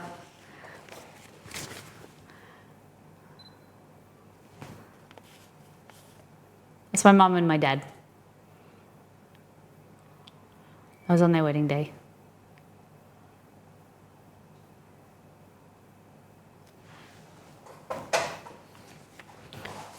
Cutie patooties. Miss Molly, recap. Okay, we have been streaming for 3 hours and 26 minutes. We've been last time on All Things Food. We have made chicken almond wraps. We have done a lychee and pineapple mocktail. We have done a Mexican vegetarian bowl. And now we're just looking at talking about baby things and whatever. That's your 30-second recap.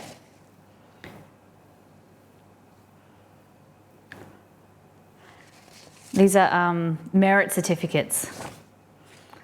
Christopher, improved concentration and excellent manners. My brother was in the 1992 gymnastics program.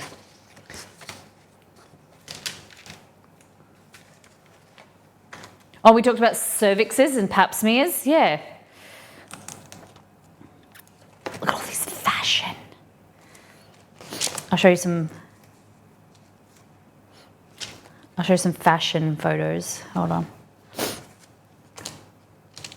Oh, my dad used to get his hair permed. Now this is probably boring to you, but I just want to show you my dad's hair. That's Belgor, and that's Cody, Striker. So that's Tasha, the German Shepherd, and they're all the crayfish.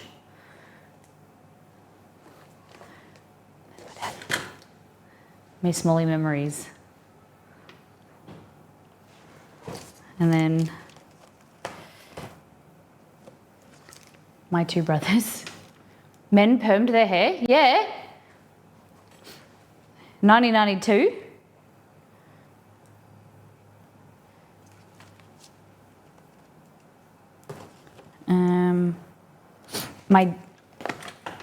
My dad had a lobectomy. He had so on the farm he swallowed like a I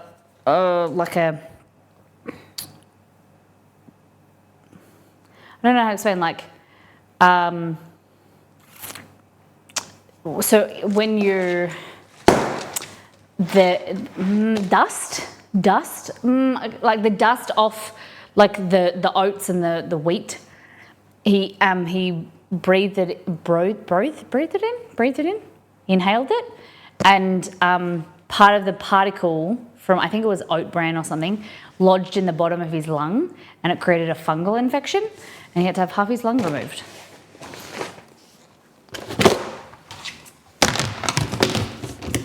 But then it grows back.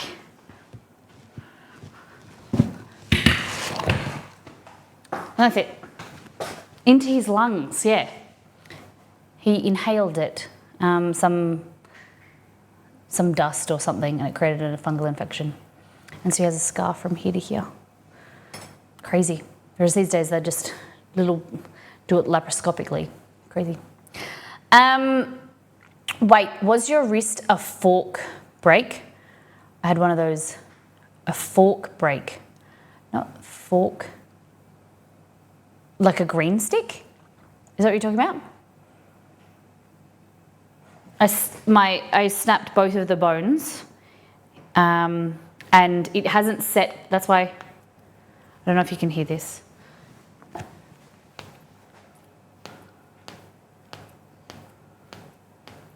Like that. So I get pain in my wrist. So they didn't set it properly, but they wanted to re-break it and put pins into it. But my mum said no, because then I'd never have like full strength. Yeah, I don't know, a fork break with the shape of a fork. I don't know, but in two places, so it drooped. Oh, yeah. I had to sit in the bus. We used to have a bus that was made into a house. We travelled around Australia. I just sit in a bus laying down like that for, I think it was an hour to get to the hospital so that it could get fixed. Colles fracture, I don't know. Had the same, broke both arm bones. Oh, poor thing. Ouch. Yeah. Have you guys broken bones before? All right. I'll give this to a team. Yum. Oh, what if someone say, do you think you inherited your accident-prone tendencies from your father then? Not my dad, my granddad. I think it's the ADHD thing. My mum and my granddad have both ADHD tendencies, that like rushing and sometimes not doing things quickly, and I think my granddad has 9 lives. I think that's, yeah, it's very similar. The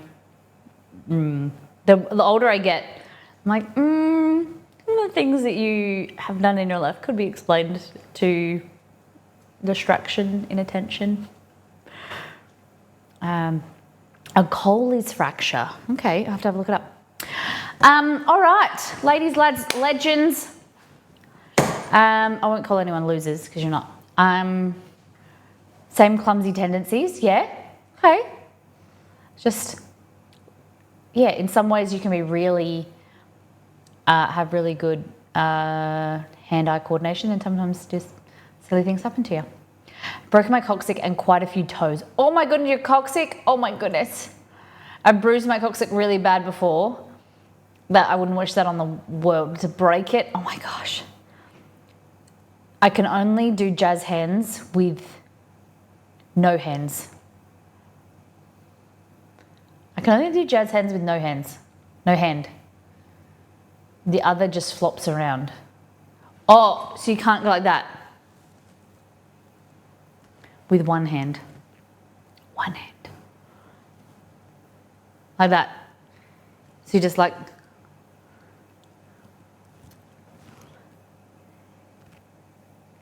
okay.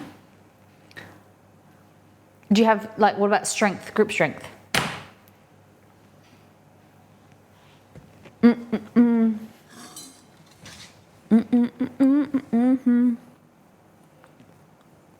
Okay.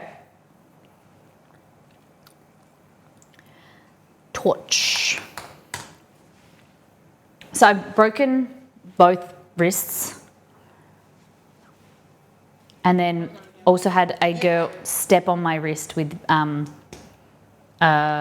football studs. That was very painful. Playing soccer. I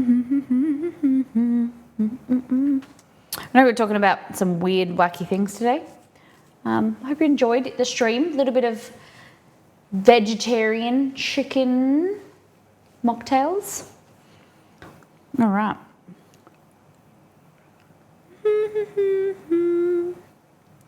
All right, where should we go over to?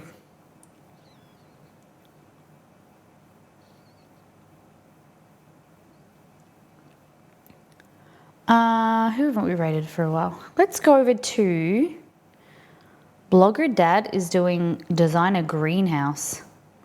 Let's go over to Blogger Dad.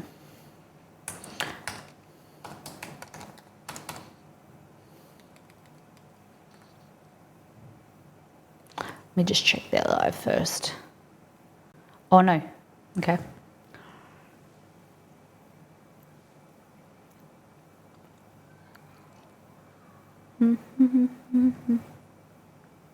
Okay, the Blogger Dad is another Aussie streamer.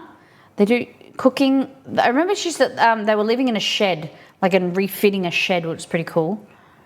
Really chilled stream. It's really nice community.